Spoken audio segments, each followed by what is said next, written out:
আল্লাহর প্রশংসা শুনতে, এই জন্য শোনা, এই জন্য কোরআনে কারিমে শুরু হয়েছে আলহামদুলিল্লাহ রাব্বিল আলামিন দিয়ে। আর জান্নাতে যখন মানুষ যায় পৌঁছবে তখনও বলবে আলহামদুলিল্লাহ, তখনও বলবে আলহামদুলিল্লাহ। ও আখিরু দাওয়ানা আনিল হামদুলিল্লাহি রাব্বিল আলামিন। এজন্য ঈমানদার সবখানেই আল্লাহর সঠিক বান্দা, আল্লাহর আসল বান্দা। আর অন্যখানে যারা কাফের, যারা তারা বান্দার সংজ্ঞা থেকে বাইরে যেতে পারে না, চেষ্টা করলেও দাসত্বের শৃঙ্খলের বাইরে যেতে পারে না, এর বাইরে যেতে পারে না, কিন্তু তারপরেও তারা স্বীকার করে না। তো সেই জন্য ঈমানদার এবং কাফেরের পার্থক্য এটা। আলহামদুলিল্লাহ সবসময় আমরা আলহামদুলিল্লাহ। অসুস্থ হলেও বলতে আলহামদুলিল্লাহ আলা কুল্লি হাল, তাই না? আর সুস্থ থাকলে আলহামদুলিল্লাহ, আলহামদুলিল্লাহ আলা কুল্লি হাল, সর্ব অবস্থায় আলহামদুলিল্লাহ। এটা শিখিয়ে দিচ্ছে আমাদেরকে আমাদের নবী। তাহলে ঈমানদার হিসেবে আমরা আলহামদুলিল্লাহ বলি, বলে আলহামদুলিল্লাহ। আজকে আমরা আলোচনা করবো একটা বিষয় নিয়ে, সেটা হচ্ছে মানব জীবনের উদ্দেশ্যটা কি। মানব জীবনের উদ্দেশ্যটা কি? মানুষ কোন উদ্দেশ্যে নিজেকে দুনিয়াতে আসছি, এরকম না আমার কী জন্য আসছি এটা জানবো না জানবো না, এটা হলো মূল উদ্দেশ্য। অনেক মানুষ আছে দুনিয়াতে অনেক কিছু শিখেছে, কিন্তু দুনিয়াতে তাকে কী জন্য পাঠানো হয়েছে এটা তার শেখা হয়নি। আমার জীবনের গোল কি, হদফ কি, হাদফ কি, গোলতে মানে কি উদ্দেশ্যে আমি আসলাম, কেন আমাকে পাঠানো হলো, এই জিনিসটা যদি যতক্ষণ পর্যন্ত আমি সিদ্ধান্ত নিতে না পারি ততক্ষণ পর্যন্ত আমার যত ভুল হতেই থাকবে। আমি কিছু উদাহরণ পেশ করব, ধীরে ধীরে আপনারা বুঝতে পারবেন যে আমার কোনটা নেওয়া দরকার। আল্লাহ তাআলা কোরআনে কারীম বলে দিয়েছেন যে সূরা বনী ইসরাঈলের মধ্যে বলতেছেন, আকিমিস সালাতা লিদুলুকিশ শামসি ইলা গাসাকিল লাইলি ওয়া কুরআনুল ফাজর ইন্না কুরআনাল ফাজরি কানা মাশহুদা। সালাত কায়েম করো। কখন কখন? সূর্য হেলে গেলে, সূর্য ডুবে গেলে, ফজরের সালাতের সময়। তিনটি মৌলিক ওয়াক্ত একাত্র করে উল্লেখ করেছেন। এরপর বলছেন রাতের বেলা তাহাজ্জুদ পড়ো, ওয়ামিনাল লাইলি ফাতাহাজ্জাদ বিহি নাফিলাতাল লাক আসা আন ইয়াবআসাকা রাব্বুকা মাকামান মাহমুদা। রাতের বেলা তাহাজ্জুদ পড়ো, আপনাকে আল্লাহ তাআলা পৌঁছে দিবেন মাকামে মাহমুদ, প্রশংসিত জায়গায় পৌঁছে দিবেন আল্লাহ তাআলা। তাহাজ্জুদ তাহলে সালাতের মাধ্যমে সম্পর্ক আপনাকে বিল্ড আপ করতে বলা হচ্ছে। শুরু হয়েছে আপনার জীবনে। ইবাদতের মধ্যে সবচেয়ে বড় ইবাদত হচ্ছে সালাত। আকীদার মধ্যে যেমন সবচেয়ে বড় ইবাদত হচ্ছে তাওহীদের আকীদা, ইবাদতের মধ্যে সবচেয়ে বড়টা হচ্ছে সালাত। এই জন্য সালাতের নির্দেশনা দিচ্ছে আকিমিস সালাতা লিদুলুকিশ শামসি ইলা গাসাকিল লাইলি ওয়া কুরআনুল ফাজর ইন্না কুরআনুল ফাজরি কানা মাশহুদা। আবার দেখেন রাতের বেলা তাহাজ্জুদ পড়তে বলেছে, যেটা কেউ দেখবে না।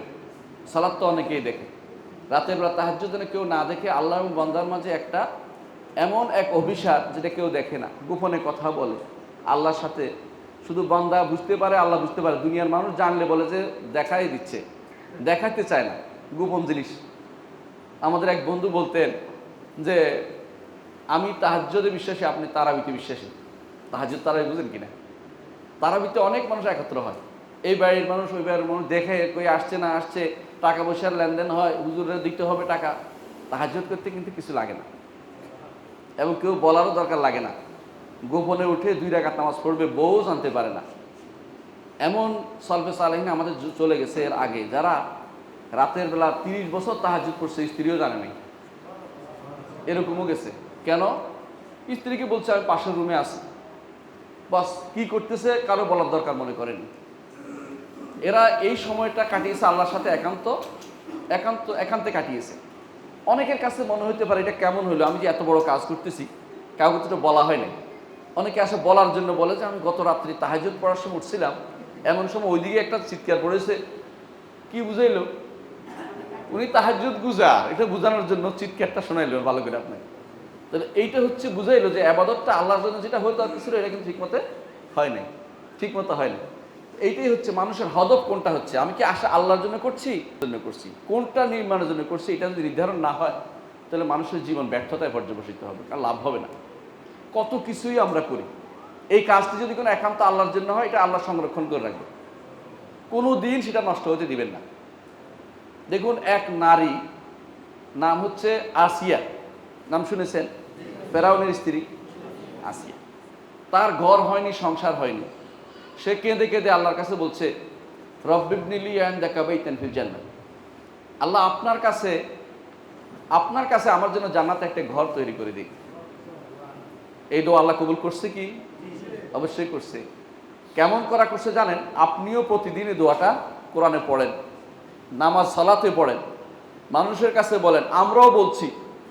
এক নারীর দোয়া মানুষকে জানায়নি, আল্লাহকে জানাইছে। আল্লাহ এটা এমন কবুল করছে যে এটা কোরআন ইউতলা, কোরআন হচ্ছে তেলাওয়াত করা হয়, কোরআন চালু করে দিয়েছেন। সুবহানাল্লাহ। তাহলে আল্লাহর কাছে কোন জিনিসটা যে কবুল হবে আপনি জানেন না, কখনের কোন কথাটা আল্লাহ খুশি হয়ে গেছেন এবং এটা কবুল করে রেখে দিয়েছেন এটা আপনি জানেন না। সুতরাং আপনার আমার এত ব্যস্ত হওয়ার দরকার নেই। আমার শুধু নির্ধারণ করতে আমি কি চাই, আমি কি আল্লাহ সন্তুষ্ট চাচ্ছি না দুনিয়াকে আবাদ করতে চাচ্ছি, শুধু দুনিয়া চাচ্ছি। শুধু দুনিয়া চাইলেও আল্লাহ দিবে। আল্লাহ তাআলা বলছেন কোরআনে কারীমে সূরা বনী ইসরাঈলের মধ্যে বলতেছেন, কুল্লান নুমিদ্দু হাউলা ও হাউলা ও হাউলা মিন আতা রাব্বিক। বলছে আমি এদেরও দেই ওদেরও দেই।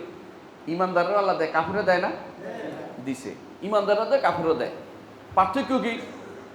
ওমা কানা আতা রাব্বিকা মাহদুরা, আল্লাহর হস্ত প্রসারিত দিতেই আছেন অনবরত, সবাইকে দিতেছেন। পার্থক্য হচ্ছে একজনেরটা শেষ হয়ে যাচ্ছে, আরেকজনেরটা শেষ হচ্ছে না, এটা আবার সে পাবে। একজনের যতটুকু নেয়ামত দিয়েছে, নেয়ামতটা সে ব্যয় করেছে আল্লাহর জন্য।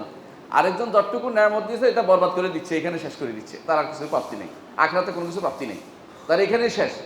তাহলে পার্থক্য হচ্ছে এটা আমার গোলটা কোন দিকে যাচ্ছে, আমার উদ্দেশ্যটা কোন দিকে যাচ্ছে, আমার জীবনের মূল কোন দিকে আমি ঘুরাবো, এটা নির্ধারণ করা হচ্ছে বড় জিনিস।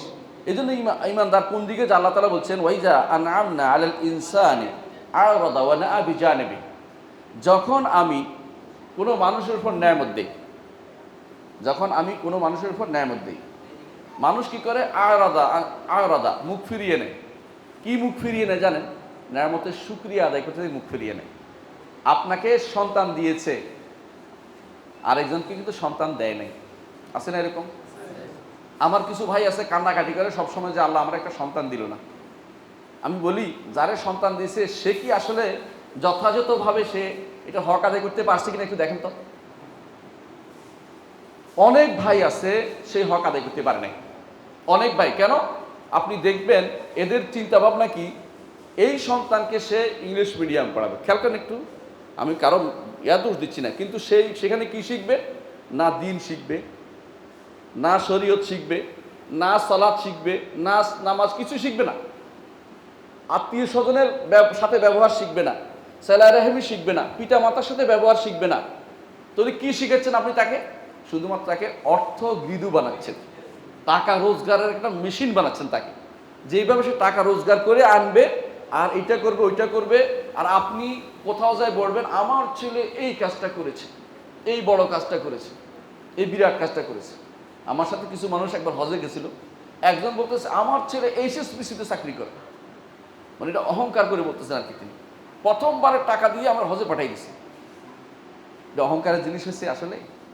HSBC হচ্ছে একটা সুদী ব্যাংকে, এটা তিনি অহংকার করতেছেন না। আমার কি দোয়া করতাম ওনারে, আল্লাহ যেন আরো বেশি করে সুদ খেতে তৌফিক দেন। দোয়া করা যায় তো হচ্ছে না, মানে দোয়ার জায়গা হচ্ছে না এখন। আর উনি ওই টাকা দিয়ে হজ করতে আসছে, এখন কি দোয়া করতাম এখন ওনারে, আল্লাহ যেন কবুল করে বলতে পারতেছি। বুঝছেন তো আপনি কোন উদ্দেশ্যে যাচ্ছে? এটা কিন্তু একটা বিরাট জিনিস। ওয়াইজা আনআমনা আলাল ইনসানি আ'রাদা ওয়া নাআ বিজানিবি, যখন আমি মানুষকে নেয়ামত দেই সেইটা থেকে যথাযথ ব্যবহার প্রপার ইউটিলাইজ করতে মুখ ফিরিয়ে নেয়, এটা কাজ করতে পারে না সেইটাকে। ওয়া নাআ বিজানিবি, এটাকে ছেড়ে অন্যদিকে ঘুরে, অর্থাৎ নেয়ামতটাকে আল্লাহর শুকরিয়ার পথে ব্যয় না করে অন্যদিকে তাকে ফিরাই দিচ্ছে। ওয়াইজা মাসসাহু শাররু কানা ইয়াউসা, ওয়াইজা মাসসাহু শাররু কানা ইয়াউসা, যখন এরপরে যখন তাকে আমি পরীক্ষা নিবৃত্ত করি তো নিরাশ হয়ে যায়। ইমানদার কিন্তু কখনো নিরাশ হয় না, কাফের সবসময় নিরাশ হয়। এই জন্য দেখবেন বেশিরভাগ মানুষরা, পয়সাওয়ালারা উপর থেকে আত্মহত্যা করে মরে যাচ্ছে পয়সাওয়ালা হয়েও। হাইউন্ডাই কোম্পানির মালিক 7 তলা থেকে পড়ে মরে গেছে, কেন? তার লস হয়েছে দেখে। ইমানদার কিন্তু মরে যায় না। ইমানদার বলে যে আল্লাহ তাআলা দিয়েছে, আল্লাহ নিয়েছে, আল্লাহ আবার দিবে, আবার আমি আলহামদুলিল্লাহ, সব অবস্থা আলহামদুলিল্লাহ। কিন্তু ওই কোম্পানির মালিকগুলোর আত্মহত্যা ওদের দেশে কত প্রবণতা, কারণ তারা নিরাশ হয়ে গেছে। ইমানদার কখন নিরাশ হয় না। ইমানদার বলে যে আমার এতটুকু প্রাপ্তি দিয়েছে আল্লাহ তাআলা, আবার দিবে, নিয়ে গেছে, তিনি দিয়েছেন, তিনি নিয়ে গেছেন। দেখেন রাসূলুল্লাহ সাল্লাল্লাহু আলাইহি ওয়াসাল্লামের একটি মাত্র সন্তান, 7টা সন্তান ছিল, তাই না? কয়টা মারা গেছে তার জীবদ্দশায় জানেন? 6টা সন্তান মারা গেছে তার জীবদ্দশায়। এটা কিন্তু জানেন আপনারা? শুধুমাত্র একটা সন্তান জীবিত ছিল, ফাতেমা, আর কেউ জীবিত ছিল না ওনার মৃত্যুর সময়। তারপরেও তিনি যখন ইব্রাহিম তার ছেলে মারা যায়, কোলে নিয়ে বলতেছে তাকে চলে যাচ্ছে দুনিয়া থেকে, বলে না, বলতেছে আমার রবে যেটা নাখোশ সেটা বলবো না, আমার আল্লাহ যেটা নাখোশ সেটা বলবো না। একজন নবী তিনি যদি এত ক্ষমতাদের হয়ে যান যে আল্লাহর ক্ষমতা, তুই বলতে পারতেন যে আমার ছেলে বেঁচে থাকবে? কে না চায় তার ছেলে বেঁচে থাকুক? দুনিয়ার কোনো বাপ কি চায় ছেলেটা মরে যায়? কখনো কখনো ছেলের জন্য তিনি হারাম কাজ করেন। হারাম কাজ কি? হারাম টাকা রোজগার করে, হারামভাবে টাকা রোজগার করে ছেলেকে বড় করতে হবে, ছেলেকে এই করতে হবে, ছেলেকে বাড়িঘর করে দিতে হবে। মানুষের ইয়ার কোনো শেষ নাই, আবেগের টাকার মানে মানুষের ইচ্ছার কোনো শেষ নেই। আপনি দেখবেন কেউ কেউ মরে যাওয়ার সময়ও বলে যে ওই জায়গাটা দখল করা দরকার, ওই জায়গাটা নেওয়া দরকার। তার কিন্তু মরে যাওয়ার সময় তার লোকটা শেষ হয়নি। কারণ দুনিয়া হলুবতুল খাদরা, অত্যন্ত মিষ্টি জিনিস, অত্যন্ত শস্য শ্যামল জিনিস। এটা দেখলে শুধু নিতে ইচ্ছা করে।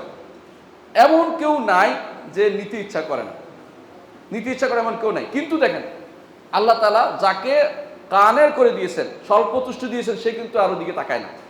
রাসূলুল্লাহ সাল্লাল্লাহু আলাইহি ওয়াসাল্লাম তিনি চোখের পানি ফেলছেন, কিন্তু আল্লাহ অসন্তুষ্টি কিছু বলেন না, কারণ তিনি বলছেন যে আল্লাহর দিকে আমরা ফিরে যাব। শিখিয়ে দিয়েছেন আল্লাহ তাআলা আমাদেরকে। আল্লাযীনা ইযা আসাবাতহুম মুসিবাতুন ক্বালু ইন্না লিল্লাহি ওয়া ইন্না ইলাইহি রাজিউন। আমরা আল্লাহর জন্য আল্লাহর কাছে ফিরে যাব।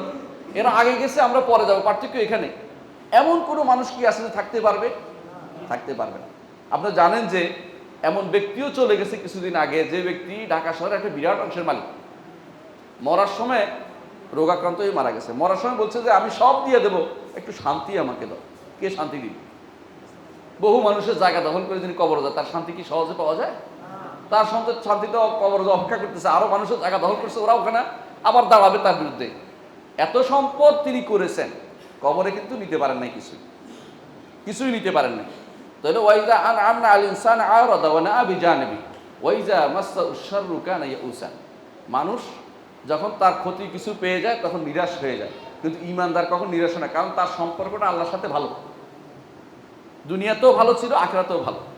সাহাবায়ে কেরাম রাদিয়াল্লাহু আলাইহিম আজমাইন তারা এমন কাজ করতেন যারা চিন্তা করতেন আজকে মরে গেলে আফসোস করার কিছু থাকবে না, কারণ এর চেয়ে ভালো করার জায়গা আর নাই। সাহাবায়ে কেরাম রাদিয়াল্লাহু আলাইহিম আজমাইন তারা এমন এমন ইবাদত করতেন এমনভাবে আজকে মরে গেলেও আফসোসের কিছু নাই, কারণ আমি যেটুকু সেটুকু ফুল মানে যতটুকু ভলিউম, আমার ফুল ভলিউম কাজ করা, তাদের এই ফুল ভলিউম কাজ করেছেন। এই যে তাদের মরার ক্ষেত্রে আরেক সাহাবী বলতেছেন সাহাবায়ে কেরাম এমন আমল করতেন যে তারা মরার ক্ষেত্রে চিন্তা করতেন না যে আমার তো কাজের আর কিছু বাকি রয়েছে, ওই চিন্তা ভাবনা তাদের ছিল না, কারণ তারা ফুল ভলিউম কাজ করে যেতেন যে আমার আখিরাতমুখী প্রবণতা পুরোপুরি রয়ে গেছে। এখন কোনটা হদফ নির্ধারণ করবেন? দুনিয়ার পুরোপুরি আবাদ করার জন্য যেটা করছেন এটা, না আখিরাতমুখী প্রবণতা আপনার থাকবে? এটা হলো মূল জিনিস প্রত্যেকটি মানুষের। আল্লাহ তাআলা এখন বলতেছেন কুল কুল্লু ইয়ামালু আলা শাকিলাতি, প্রত্যেকটি মানুষই তার মতো করে চিন্তা করে কাজ করে, প্রত্যেকটি মানুষ তার মতো করে চিন্তা করে। ওয়া রাব্বুকুম আ'লামু বিমান হুয়া আহদা সাবিলা। আমি লম্বা করবো, সে একটু ব্যাখ্যা করবো আজকে ইনশাআল্লাহ এই আয়াতটির। প্রত্যেকটি মানুষই তার মতো করে চিন্তা করে। আল্লাহ তাআলা ভালো জানেন কারটা বেশি হেদায়েতের জায়গা, আল্লাহ ভালো জানেন। কে হেদায়েতের পথে চলেছে, কে অন্যায়ের পথে চলেছে, কে খারাপের দিকে যাচ্ছে, আল্লাহ নির্ধারণ করে দিবেন। কারোর সামান্যতম অংশ তিনি নষ্ট করবেন না। আল্লাহ তাআলা বলছেন ইন্নাল্লাহ লা ইয়াজলিমু মিসকালা যাররা। আল্লাহ তাআলা অণু পরিমাণও আল্লাহ তাআলা কারোর জুলুম করেন না। ওয়া ইন তাকু হাসানাতান ইউদাইফা, তবে তারপর আরো অতিরিক্ত বোনাস হচ্ছে এটা, ঈমানদার বান্দা যদি একটু ন্যাক করে আল্লাহ এটাকে ইউদাইফা বহুগুণ বর্ধিত করে দেন। কিন্তু পার্থক্য হচ্ছে কাফেরের উপর আল্লাহ জুলুম করেন না, তারটা ওইটাই রাখেন, যেটা আছে ওইটাই রাখেন। কাফেরটা অতিরিক্ত জুলুম করে বাড়িয়ে দেন না, তার জুলুম করেন না, কিন্তু ওইটার কারণে তাকে জাহান্নাম দিবেন। ঈমানদারেরটা বাড়িয়ে দেন, অল্প আছে আমার ঈমানদার বান্দা, তাকে আমি বাড়িয়ে দেব। রাসূলুল্লাহ সাল্লাল্লাহু আলাইহি ওয়াসাল্লাম বলেছেন এমন কি বাড়িয়ে কেমনে দেয় জানেন? ঈমানদার বাড়ার বহুগুণ, সন্তানের দিক থেকে বাড়ে, এলেমের দিক থেকে বাড়ে, সদকার দিক থেকে বাড়ে, সন্তানের দিক থেকে বাড়ে। কেমনে? ভালো সন্তান রেখে গেছেন, নেক সন্তান রেখে গেছেন, নেক সন্তান রেখে কারণ হচ্ছেন আপনি। কারণ কেমনে? ছোটকালে কোরআন শিক্ষা দিচ্ছেন, তারপরে তাকে সালাতের দিকে নিয়ে গেছেন, মসজিদে নিয়ে আসছেন, তারপর তাকে দিন শিক্ষা দিচ্ছেন। আপনি কবরে বসছেন, কবরে গেছেন তো আপনার আমল বন্ধ হয়নি, আপনার আমল চালুই আছে। ওই ছেলে যতদিন পর্যন্ত পড়বে এবং যতজনকে পড়াবে চক্রবৃদ্ধি হারে, চক্রবৃদ্ধি হারে, সুদ বলতেছি না, চক্রবৃদ্ধি হারে লাভ সহ আপনার কবরে পৌঁছতেছে। সুবহানাল্লাহ। রাসূলুল্লাহ সাল্লাল্লাহু আলাইহি ওয়াসাল্লাম বলেছেন হাসরের মাঠে এক ব্যক্তি বলবে এত আমল তো আমি করি নাই, তখন তাকে বলা হবে হাযা মিন আমালি ওয়ালাদিক, এই তোমার সন্তানের আমল তোমার আমল নামে যোগ হয়ে গেছে, আপনি চিন্তাও করেন নাই। তো লাভ কে দেখছে? যে ব্যক্তি এইচএসবিসি কোম্পানির ডাইরেক্টর বানাইছে, যাকে অত ম্যানেজার বানাইছে, ওই ব্যক্তি লাভবান না যে ব্যক্তি মুক্তবের ইমাম সাহেব হয়েছে লাভবান? বলেন, মুক্তবের ইমাম লাভবান। আপনার কাছে লাভবানের আচ্ছা দৃষ্টিভঙ্গিও তো পার্থক্য হয়ে গেছে। আপনার দৃষ্টিভঙ্গি এইটা খুব দরকার, ওর দৃষ্টিভঙ্গি ওইটা খুব দরকার, কিন্তু এই দরকারকে নির্ধারণ করবে কে? আমার আল্লাহ। ওয়ারাব্বুকুম আ'লামু বিমান হুয়া আহদা সাবিলা, তোমাদের রব জানেন কারটা হেদায়েতে বেশি পূর্ণ, কারটা হেদায়েতের, কারটা দিশা, সঠিক দিশার পথ, এটা একমাত্র আল্লাহ তাআলা জানেন। দুনিয়ার বুকে অনেক মানুষকে আপনি পাবেন লাভ লোকসানের খতিয়ান হিসাব করতে ভুল করেন, অনেক মানুষ আছে আপনার বাড়িতে আসবে, আপনার ছেলেকে হয়তো দিন পড়াচ্ছেন, এসে বলবে আপনার ছেলেটাকে বরবাদ করে দিলেন, আপনার ছেলেটা আরে শেষ পর্যন্ত এই পথে নিয়ে গেলেন। তাদের কাছে মনে হচ্ছে এটা হচ্ছে লোকসানের জায়গা, আপনার কাছে কি মনে হবে? এটা হচ্ছে লাভের জায়গা, কারণ আমার এই লাভ কোনোদিন বন্ধ হবে না। আমার এই ছেলে যা করবে সব আমি পাবো, ছেলে নয় আমার নাতিরা যা করবে ওইটাও আমি পাবো, ছেলে যাদের পড়াবে সেটাও আমি পাবো।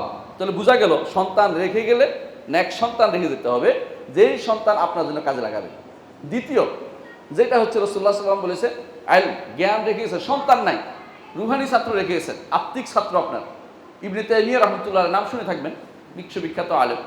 তার বিয়ে করার সুযোগ পান না জেলে থাকার কারণে, কিন্তু সন্তান রেখে গেছেন। আজ পর্যন্ত আমরা তার কথা বলে যাচ্ছি, রাহিমাহুল্লাহ বলে যাচ্ছে, কত লক্ষ লক্ষ মানুষ বলে যাচ্ছে, হয়তো কোটির উপরে মানুষ বলে যাচ্ছে রাহিমাহুল্লাহ। তার কি কোনো ঠক হয়েছে? কোনো কিছু হেরে গেছে? অথচ এরপর দেখেন ওই সময় রাজা ছিল জাহের বেবরেস, জীবনে কোনদিন কেউ নাম ধরলেও রাহিমাহুল্লাহ বলবে না, ও রাজা ছিল, রাজা তো গেছে গা। পার্থক্য কত? দুনিয়াদার আখিরাতমুখী প্রবণতা কত পার্থক্য! একই জায়গাতে দুইজন রাজা আর প্রজার মধ্যে বিরাট পার্থক্য হয়ে গেছে। দুনিয়াতে এটাই দেখবেন, বহু দেখবেন। সাহাবায়ে কেরামের তখন নাম আসবে রাদিয়াল্লাহু আনহু।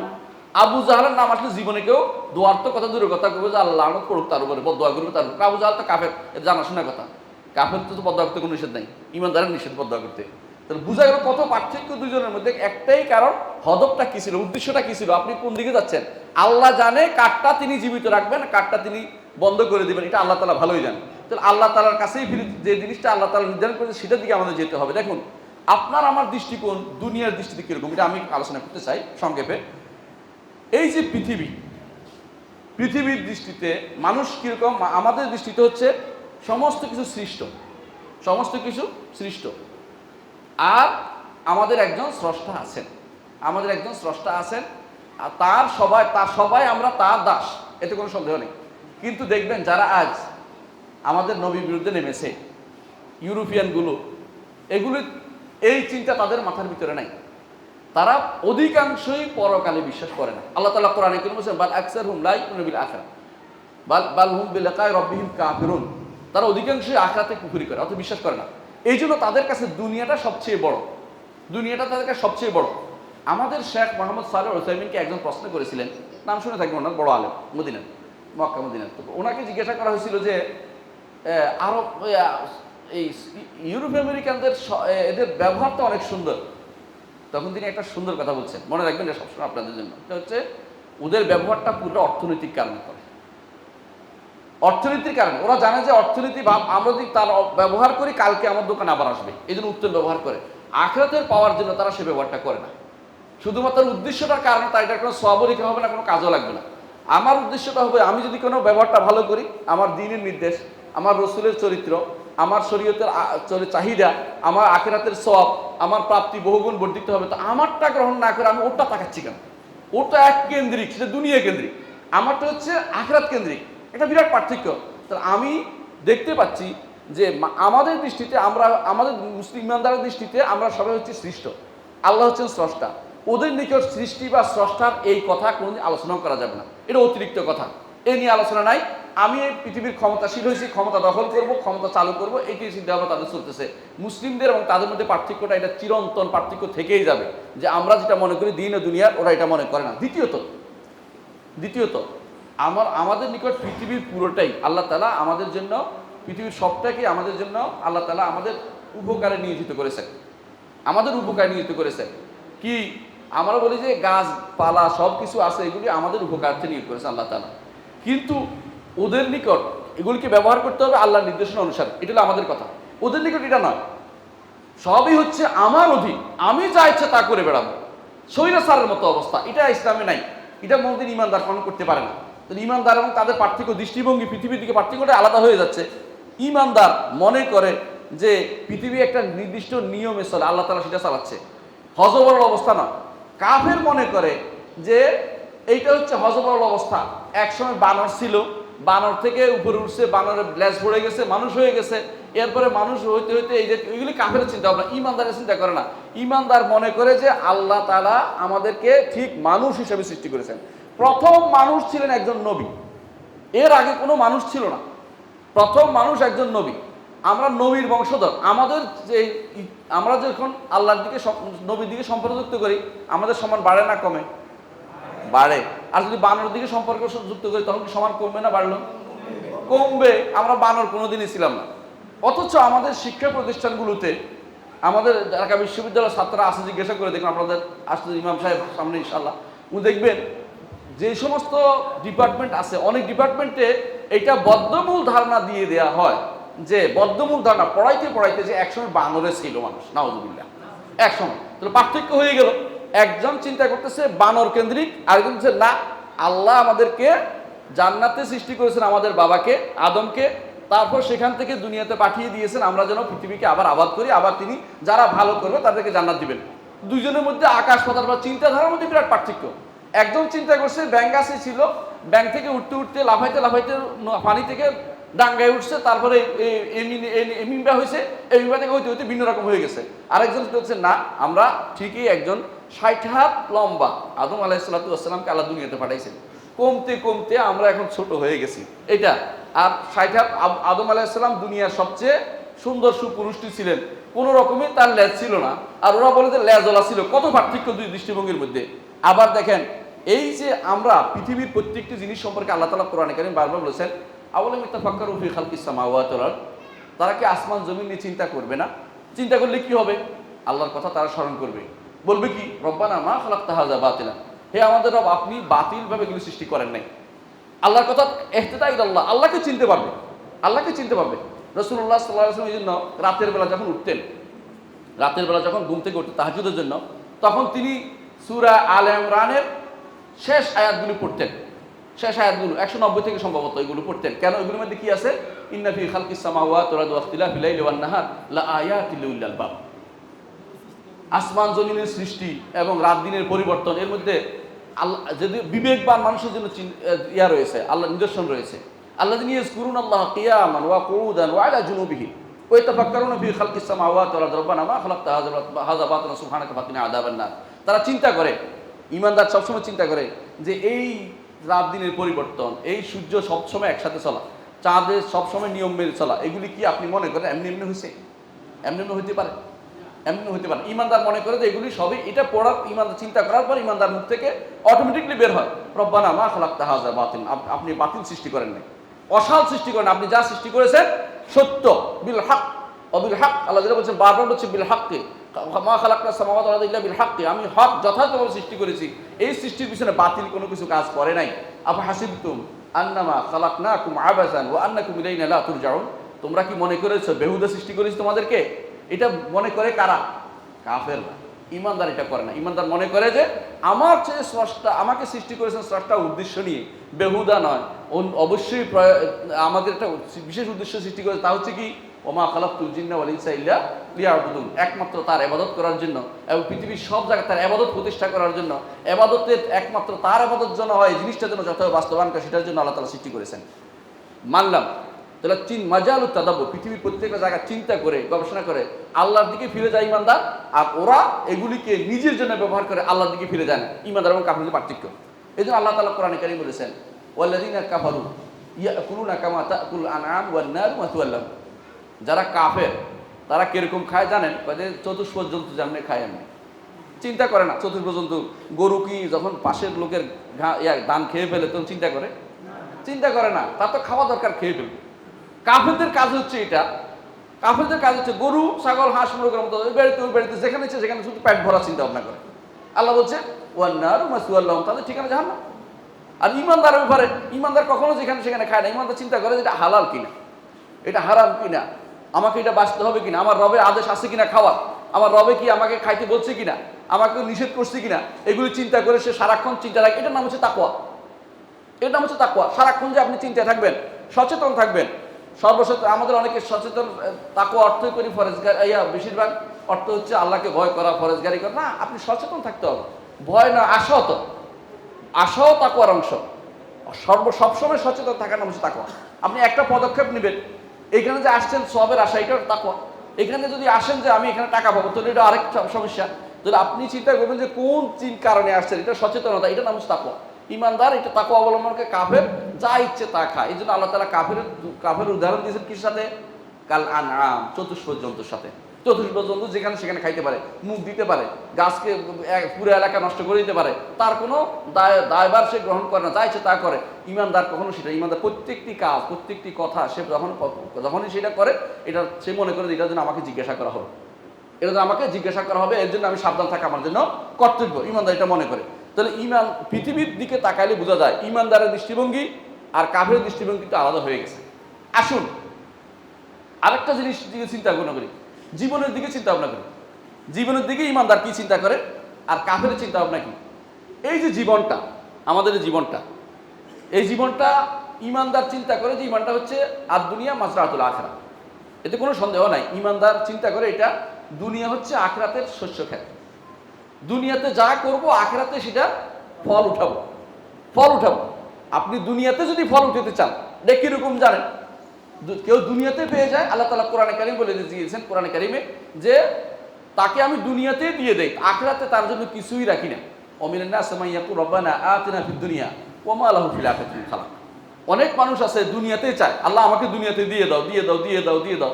দুনিয়াতে আল্লাহ দিয়ে দেয়, দুনিয়াতে আল্লাহ দিয়ে দেয়। আপনি যখন দোয়া করেন, বেশিরভাগ দোয়াগুলি আপনার কি আসে জানেন? এই দুর্ভাগ্য দোয়াটা আমরা শিখতে পারিনি। আল্লাহ আমার ছেলে একটা চাকরি দাও, আল্লাহ আমার এখানে পাশের জমিটা কিনা তৌফিক দাও, আল্লাহ এই পাশের একটা এটা করো। সবই কিন্তু দুনিয়ায় হচ্ছে, সবই কিন্তু দুনিয়ায় হচ্ছে। একটু চিন্তা করে দোয়ার মধ্যেও কত পার্থক্য আছে। নবীরা কেমন দোয়া করতেন জানেন? নবীরা রব্বানা হাবলানা মিন আজওয়াজিনা যুররিয়াতানা কুররাতা আইয়ুন ওয়াজআলনা লিল মুত্তাকিনা ইমামা, মুত্তাকিদের ইমাম বানিয়ে দাও। নবীরা দোয়া করতেছেন, ইব্রাহিম আলাইহিস সালাতু ওয়াস সালাম দোয়া করতেছেন কোথায়? যখন ইসমাইলকে রেখে গেছেন, ছোট বাচ্চা, দুধের বাচ্চা, বড় হওয়ার কোনো সুযোগ এখনো হয় নাই, দুধের বাচ্চা দোয়া করতেছে, বড় লম্বা দোয়া। দোয়ার মধ্যে কি আসতেছে? আল্লাহ আমি রেখে যাচ্ছি যেন সালাত আদায়কারী হয়। দোয়াটা হচ্ছেন রব্বানা লিইউকিমুস সালাহ। আবার দোয়া করতেছে, আল্লাহ এই বাচ্চার ঘরে এমন এক নবী পাঠাবেন, যেই নবী সারা দুনিয়াতে প্রসিদ্ধি লাভ করবে। কে তিনি? মুহাম্মদ রাসূলুল্লাহ সাল্লাল্লাহু আলাইহি ওয়াসাল্লাম। বাচ্চা এখনো বড় হয় না, দোয়া করছে অনেক লম্বা টাইম ধরে, সেটা হচ্ছে নবী, বড় দোয়া করে ফেলছে। আপনি দোয়া হয়তো করলেন যে আল্লাহ এর যেন পয়সা খেত খামার হয়, পয়সা যেন হয়, দম দরকার, এই চিন্তা ভাবনা করছে। ওই চিন্তা ভাবনা যদি করে নাই, টাকা পয়সা চিন্তা করে নাই, হ্যাঁ বলছে খাবার তো দরকার, এই জন্য বলছে আল্লাহ তাদেরকে ফল ফ্রুট দিয়ে দিবে। আর দোয়াটা কত সুন্দর, কেন জানেন? ফল মানুষে খাবার পরে খায়, ফল দিয়ে পেট ভরে না। এর অর্থ হচ্ছে যে আল্লাহ আপনি এতে খাবার তো দিবেন, ফলও দিবেন। অতিরিক্ত দোয়াটা করছে, এটা ঠিক আছে, মানে পরের দুনিয়া তো চলতে হবে, অটুক রাখছে, কিন্তু ফল মনে তো যেন এত ভালো তারা চলতে পারে, তাদের যেন কোনো স্বাভাবিক রোগ ব্যাধি যেন তারা আটকে না যায়, দুনিয়াতে বিপদগ্রস্ত না হয়। লম্বা দোয়া করছেন, প্রত্যেক নবী এরকম দোয়া করতেন। আমাদের দোয়াটাও আমরা কিন্তু শিখতে পারিনি। তাহলে আমরা কেন এটা করি? মূল কারণ হচ্ছে এটা, যে দুনিয়াটার দিকে আমরা তাকাই না। দুনিয়াটা হচ্ছে একটা মারবার বলে, যেটাকে পার হওয়ার জায়গা। আপনি যদি কোনো একটা সাঁকুর উপরে ওঠেন, সাঁকো বলো, সাঁকুর উপরে উঠে আপনার ভালো লাগছে, এখন বলেন সাঁকুর উপরে আমি গাছগাছালা রোপণ করতে আরম্ভ করবো, আপনাকে দিবে কেউ? বাড়ি করতে দিবে? ওখানে কি করবে? কতক্ষণ পরে পুলিশ এসে উঠে একদম নদীর ফেলাই দিবে, বলে তুই এখানে, এটা আর মানুষের জায়গা, সব মানুষের জায়গা, তুমি এখানে এত কিছু করার জন্য ব্যস্ত হয়ে বসছে কেন? ঠিক দুনিয়াটা হচ্ছে মারবা। মুহাম্মদ রাসূলুল্লাহ সাল্লাল্লাহু আলাইহি ওয়াসাল্লাম একদিন তিনি ঘুমিয়েছেন, ঘুমানোর পরে শরীরে দাগ পড়ে গেছে, ঘুম থেকে উঠে দেখেন দাগ পড়ে গেছে। কেন? তখনকার দিনে আমাদের এত সোফা সেট ছিল না। রসুলের একটা চৌকি ছিল, চৌকির মধ্যে রশি টাঙ্গানো ছিল, রশির উপরে বিছনা পাচ্ছে, তো শুয়ে গেছে। যে বিছনা তো দেখেন এত মোটা বিছনাও ছিল না, তো শরীরে গায়ের মধ্যে দাগ পড়ে গেছে। ওমর রাদিয়াল্লাহু দেখে কেঁদে ফেললেন, ইয়া রাসূলুল্লাহ, এই কায়সার কিসরা বিরাট বিরাট প্রাসাদে বাস করে, আর আমার নবী দুজাহানের সর্দার, তিনি এখানে এই বিছনা গায়ে দাগ পড়ে গেছে। রাসূলুল্লাহ সাল্লাল্লাহু আলাইহি ওয়াসাল্লাম বললেন, ওমর তুমি কি চাও না আমরা তো এখানে আমি তো আবির সাবিল, মুসাফির, আমি তো মুসাফির মাত্র। এই মুসাফির কখনো এমন কি হয়? কখনো না। বোকারাম বোকারাম। যদি আপনি সিলেট যান দেখতে, কোথাও দেখে বলেন যে এখানে সুন্দর লাগতেছে, এখানে বাড়ি করে ফেলি, তো মানুষগুলো হচ্ছে এটা বোকা, রেখে চলে যাবে, কিছুই সে নিতে পারবে না। রসুল বলে দিলেন, বুঝিয়ে দিলেন যে আমি তো কোনো গাছের নিচে যেন অবস্থান নিয়েছি, আবার গাছের নিচ থেকে যেন চলে যাচ্ছি। গাছের নিচে ছায়া যতক্ষণ থাকে অতক্ষণ কাজে লাগে, এরপর ছায়া যখন থাকে না, রোদ পড়ে যায়, তখন কিন্তু আর ভালো লাগে না। তাহলে এই দুনিয়াটা সেরকম, যত বেশি আমরা এতে জড়িয়ে যাব তত বেশি বিপদ হয়ে যাবে। আমি আসার সময় দেখতেছিলাম পিঙ্ক সিটি, তো আমি বলতেছিলাম আমার সাথীকে যে এই পিঙ্ক সিটি একজন আমার লাগছে যে পিঙ্ক সিটি যেন আমি একটা বাড়ি কিনি। তাই আমি অনেকদিন পর্যন্ত তার বিপদে শেষ পর্যন্ত তার মোবাইল দ্বারা বন্ধ করে দিছি। মানে তারা যে একবার লেগে যায়, তারা নিয়োগ দেয় এইভাবে যে নামে হচ্ছে কি জানি মার্কেটিং ম্যানেজার, ওরা লেগে থাকে মানুষকে যতক্ষণ পর্যন্ত না কিনে হিসাবে আপনাকে ততক্ষণ পর্যন্ত পিছিয়ে লেগে থাকবে। কিন্তু পিঙ্ক সিটি আমার বাড়ি কী করবো, ওইটা কি আমি ভোগ করতে পারবো? আমি ওইটা কতক্ষণ ভোগ করতে পারবো? আপনার তো এখন মাথা গোজার ঠাই হয়েছে, এটাই তো যথেষ্ট। রাসূলুল্লাহ সাল্লাল্লাহু আলাইহি ওয়াসাল্লাম বলেছেন, মান আসবাহা আমিনান ফি সিরবিহি ওয়া লাহু কুতু ইয়াউমিহি ওয়া মুআফান ফি জাসাদিহি ফাকান্নাহু হিজাত লাহু দুনিয়া বিহাদাফিরিহা। যে ব্যক্তি তিনটা জিনিস পেয়েছে তাকে দুনিয়া সব দেয়া হয়েছে। তার মাথা গোজার একটা ঠাই আছে, বুঝছেন কি, ছোট একটা ঘর আছে। মুআফান ফি জাসাদি, শরীরটা তার অসুখ মুক্ত আছে, রোগ মুক্ত আছে, করোনা হয় নাই, এই জাতীয় কোনো অসুখ হয় নাই, রোগ মুক্ত আছে। ওয়ালাহু কুতু ইয়াউমি, একদিনের খাবার আছে। রাসূলুল্লাহ সাল্লাল্লাহু আলাইহি ওয়াসাল্লাম বলেছেন দুনিয়ার সব কিছু তাকে দিয়ে দেওয়া হয়েছে। আল্লাহু আকবার। এর অর্থ হচ্ছে আপনি এত বড় সিটি দিয়ে আপনি কি করবেন? অথচ কিছু মানুষ সিটি নয়, বিমান নামার ব্যবস্থা করবে কেউ, এরপর দেখবেন এখন তো হেলিকপ্টার নামার ব্যবস্থা, হেলিপ্যাড নামার, বিমান নামার ব্যবস্থা করবে, এত বড় বড় বানাতে চায়। কিন্তু এই বাড়ি কিন্তু তার সাথে কোনোদিন যাবে না, সে চিন্তা করলেও পারবে না, যত চেষ্টা করলেও। নইলে কিন্তু বড় বড় জালেমরা, ফেরাউনরা থেকে যাইতে করতে আমরা কোনোদিন মরবো না, ফেরাউনরা থেকে যেত। যারা বলে যে মৃতের সঞ্জীবনী সুদে একটা আছে যেটা পাইলে আর মরে না, এগুলো মিথ্যা কথা, কোনো কিছু না। আল্লাহ তাআলা বলেছেন কুল্লু নাফসিন যায়কাতুল মউত। তো দুনিয়ার মূল জিনিসটা এটাই। দুনিয়ার দৃষ্টিতে, ইমানদারের দৃষ্টি হচ্ছে এটা একটা পার হওয়ার জায়গা, এটাকে সুন্দরভাবে পার হতে হবে। কেমনি সুন্দরভাবে পার হতে হবে? জিজ্ঞাসা করছে, আলী রাদিয়াল্লাহু আনহু বলেছেন এটা হচ্ছে এরকম, কাঁটাযুক্ত রাস্তা দেখছো? বলে হ্যাঁ। কাঁটাযুক্ত রাস্তা কি করো তুমি? কাপড় চোপড় গুটিয়ে পার হো। কেন? আটকাই ফেলবে, একটা কাঁটা আটকিলে এটার জন্য আবার গুললে আরেকটা আটকিবে, এটা তো আর বের হওয়া যাবে না, বরং খুব গুটিয়ে শুটিয়ে পার হতে হবে। দুনিয়াটা ইমানদারের জন্য এরকম, কখনো সেখানে যা ইচ্ছে তা কাঁটার উপর শুয়ে থাকার জায়গা না, ওখানে বসে ওইদিকে তাকায় থাকার জায়গা না। ইমানদার সবসময় দুনিয়ার দিকে তাকাবে, যেটা মাজরাতুল আখিরাহ, আখিরাতের জন্য খেত। এইখানে যদি খেত না করে পাওয়া যাবে কিছু, পাওয়া যাবে ওখানে কিছু পাওয়া যাবে, তখন কি বলবেন? রব্বির জিউন লাআল্লি আমালু সালিহান ফিমা তারাক, আল্লাহ আমাকে ফেরত দিয়ে দেন। রব্বির জিউন, আল্লাহ আমাকে ফেরত দিন, আমি ওখানে গিয়ে যা ছেড়ে আসছি এবারে গেলে আর ভুল করবো না। আল্লাহ বলছেন কাল্লা, কখনো নয়, ইন্নাহা কালিমাতুন হুয়া কাইলুহা, এই একটি কথা যারা বলবে এগুলি তার কোনোদিন আবার ফিরে আসবে না। অর্থাৎ তাদের অন্তর ভিতরে এটা মুখে বলা আছে, তারা কিন্তু ওখানে গেলে আবার অন্যায় করবে, কারণ তারা সঠিক পথ প্রাপ্ত হয়নি। তাদেরকে বলা হয়েছে, নবী গেছে, রাসূল গেছে, কিতাব দিছে, সাত আলেমরা বলেছে, যুগে যুগে আলেমরা এসে বলেছে, কিন্তু তাদের কোনো ভাবান্তর হয় না। এর অর্থ হচ্ছে তারা এই মাটির তৈরি, তারা সঠিক পথে আসে নাই, এই জন্য তারা সেখানে আবার গেলে আবারও ভুল করবে তারা, কারণ তারা মানে নেওয়ার মতো মাদ্দা তাদের ভিতরে নাই, চিন্তাও তাদের ভিতরে নাই। এর অর্থ হচ্ছে ইমানদার দুনিয়াকে যে দৃষ্টি দেখে অন্যরা সেটা সেই দৃষ্টিতে দেখে না। অন্যরা দেখে যে এটাই তার সব, ইমানদার বলে এটা হচ্ছে না, এটা সব না, এটা হচ্ছে আমার পথের মাঝখানে একটা জায়গা, এখানে আমি সব কিছু করবো না। ইমানদার দুনিয়াকে দেখে দারুল বালা, ইবতিলা, পরীক্ষার জায়গা। ইমানদার দুনিয়াকে দেখে পরীক্ষার জায়গা। কোরআনে কারীমে আল্লাহ তাআলা বলেছেন, আল্লাযী খালাকাল মাউতা ওয়াল হায়াতা লিয়াবলুয়াকুম আইয়ুকুম আহসানু আমালা, যিনি জীবন এবং মৃত্যু দিয়েছেন এই পরীক্ষা করার জন্য যে কে উত্তম আমল করে। তো জীবন মৃত্যু পুরোটাই উত্তম আমলের পরীক্ষা। উত্তম আমল পরীক্ষা আপনার পরীক্ষিত হবে কখন? আপনার সন্তানকে, এক সন্তানকে বেশি দিচ্ছেন কিনা, এক সন্তানকে কম দিচ্ছেন কিনা, মেয়েকে বঞ্চিত করছেন কিনা, আপনি সালাত আদায় করছেন কিনা, সন্তানদেরকে সালাতে নিয়ে আসছেন কিনা, আপনার পরীক্ষার জায়গা এটা। আপনার চোখের সামনে সুন্দর সুন্দর টাকার বান্ডিল চলে যাচ্ছে, একটু ধরে দিলেই তো আপনার অনেক টাকা।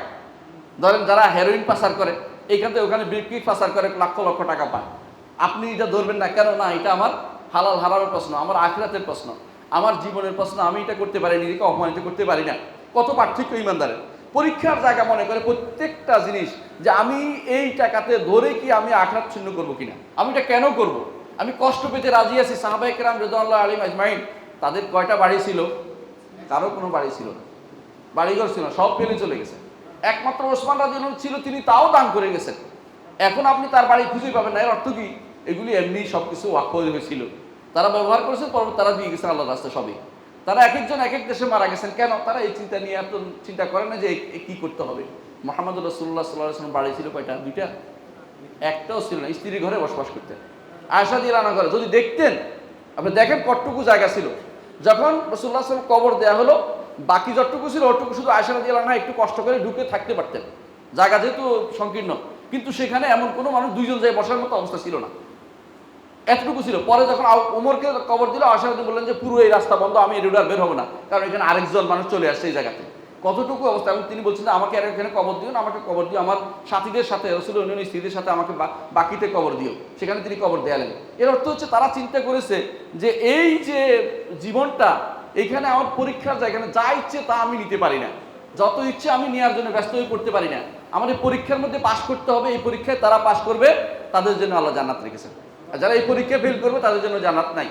এটা হচ্ছে ইমানদারের চিন্তা। কাফেরের চিন্তা এটা নয়, কারণ যা ইচ্ছা তা করে বেড়ায়, যা ইচ্ছা তা করে বেড়ায়। ইমানদার এই দুনিয়াটাকে সে মনে করে যে এখানে যা যা করবে সেখানে সে তা তা পাবে, আখিরাতে সে সব কিছু পাবে। অথচ কাফের এইটাকেই সে তার সব কিছু মনে করে। ইমানদার মনে করে আল্লাহ তাআলা যেটা বলেছে, ইন্নামা হায়াত দুনিয়া ওয়ালামু আন্নাল হায়াত দুনিয়া লাহবুন ওয়া লাইবুন। কি সুন্দর একটা উদাহরণ দিয়েছে জানেন? বলছে দুনিয়ার জীবন হচ্ছে লাহবুন ওয়া লাইবুন। লাহু বলা হয় মানুষ ভুলে রাখে। ছোট বাচ্চাদেরকে ভাত খাওয়ান কিনা, কেমনে খাওয়ান জানেন? ভুলে খাওয়ায়, ভুলে খাওয়ায় না। বাচ্চা কি খেলতেছে খেলতেছে এর মধ্যে খাওয়াই দিচ্ছেন। ইচ্ছাকৃত খুব কম বাচ্চাই ভাত খায় এখন বর্তমান দেখবেন। ওয়া লাইবুন, ছোট থাকলে তারে ভুলে খাওয়াইতে হয়, একটু বড় হলে খেলাধুলায় প্রবৃত্ত হয়ে যায়। ইন্নামাল হায়াতুদ দুনিয়া লাহবুন ওয়া লাইবুন ওয়া যিনাতুন। আর একটু বড় হলে কি করে? সাজসজ্জা খুব পছন্দ করে।